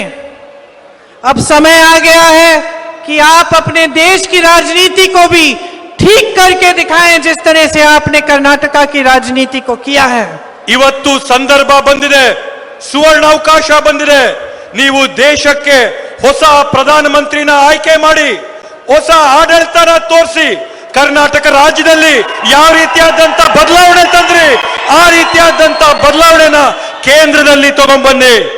ये देश आपका है, आपकी जिम्मेदारी है, आपको इस देश की हिफाजत करनी है।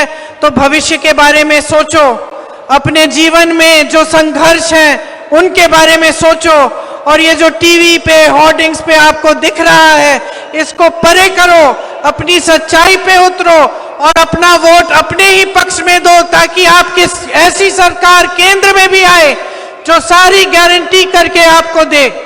ಇವತ್ತು ಈ ದೇಶ ನಿಮ್ಮದು, ಈ ದೇಶ ನಿಮ್ಮ ಆಸ್ತಿ. ಇವತ್ತು ಈ ಚುನಾವಣೆಯಲ್ಲಿ ನಿಮ್ಮ ಭವಿಷ್ಯ ಇದೆ.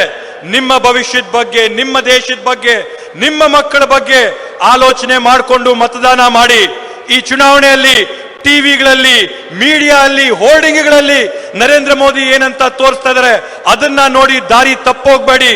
ನಿಮ್ಮ ಸಮಸ್ಯೆಗಳ ಬಗ್ಗೆ ಯೋಚನೆ ಮಾಡಿ, ನಿಮ್ಮ ಕಷ್ಟ ಸುಖಗಳ ಬಗ್ಗೆ ಯೋಚನೆ ಮಾಡಿ, ನಿಮ್ಮ ಸಮಸ್ಯೆಗಳನ್ನ ಪರಿಹಾರ ಯಾರು ಮಾಡ್ತಾರೆ ಅಂತೇಳಿ ತಿಳ್ಕೊಂಡು ಇವತ್ತು ನಿಮ್ಗೋಸ್ಕರ ನೀವು मतदान ಮಾಡ್ಕೊಳ್ಳಿ, ಈ ದೇಶಕ್ಕೋಸ್ಕರ मतदान ಮಾಡ್ಕೊಳ್ಳಿ. इस चुनाव में कांग्रेस जो गारंटी आपको दे रही है, मेरे जाने के बाद या हो सकता है इससे पहले भी आपको बताई गई होंगी, और नहीं तो मेरे जाने के बाद भी आपको बताई जाएंगी. आप इनको ध्यान से सुनिए और समझिए कि कांग्रेस पार्टी आपके लिए काम करना चाहती है, आपको मजबूत बनाना चाहती है, आपके अधिकारों को मजबूत बनाना चाहती है और इस देश को मजबूत बनाना चाहती है. तो आप कांग्रेस पार्टी का भारी समर्थन करिए, भारी बहुमत से हमारे यहाँ के उम्मीदवार को जिताइए, ताकि आपके भविष्य में पूरी तरह से तरक्की आए, प्रदेश की सरकार से भी और केंद्र की सरकार से भी. ಇವತ್ತು ನಿಮ್ಮೆಲ್ಲರಿಗೂ ಗೊತ್ತಿದ್ದಂಗೆನೆ ಕಾಂಗ್ರೆಸ್ ಪಕ್ಷ ತನ್ನ ಪ್ರಣಾಳಿಕೆಯಲ್ಲಿ ಹಲವಾರು ಗ್ಯಾರಂಟಿ ಯೋಜನೆಗಳನ್ನ ಘೋಷಣೆ ಮಾಡಿದೆ. 25 ಗ್ಯಾರಂಟಿಗಳನ್ನ ಕೊಟ್ಟಿದೆ. ಆ ಗ್ಯಾರಂಟಿಗಳ ಮುಖಾಂತರವಾಗಿ ನಿಮ್ ಬಾಳುಗಳನ್ನ, ನಿಮ್ ಬದುಕುಗಳನ್ನ ಹಸನಾಗಿ ಮಾಡಂತ ಕೆಲಸನ ಇವತ್ತು ಯಾವ್ದಾದ್ರೂ ಪಕ್ಷ ಮಾಡೋದಾದ್ರೆ ಅದು ಕಾಂಗ್ರೆಸ್ ಪಕ್ಷ ಮಾತ್ರ ಅಂತ ಈ ಸಂದರ್ಭದಲ್ಲಿ ನಾವು ಹೇಳ್ತಾ ಇದೀವಿ. ಇವತ್ತು ತಾವೆಲ್ಲ ತೀರ್ಮಾನ ಮಾಡಿ ಕರ್ನಾಟಕ ರಾಜ್ಯದಲ್ಲಿ ಒಂದೊಳ್ಳೆ ಸರ್ಕಾರ ಕೊಟ್ಟಿದೆ. ಆ ಸರ್ಕಾರ ನಿಮ್ಮನ್ನ ಕಾಪಾಡ್ತಾ ಇದೆ.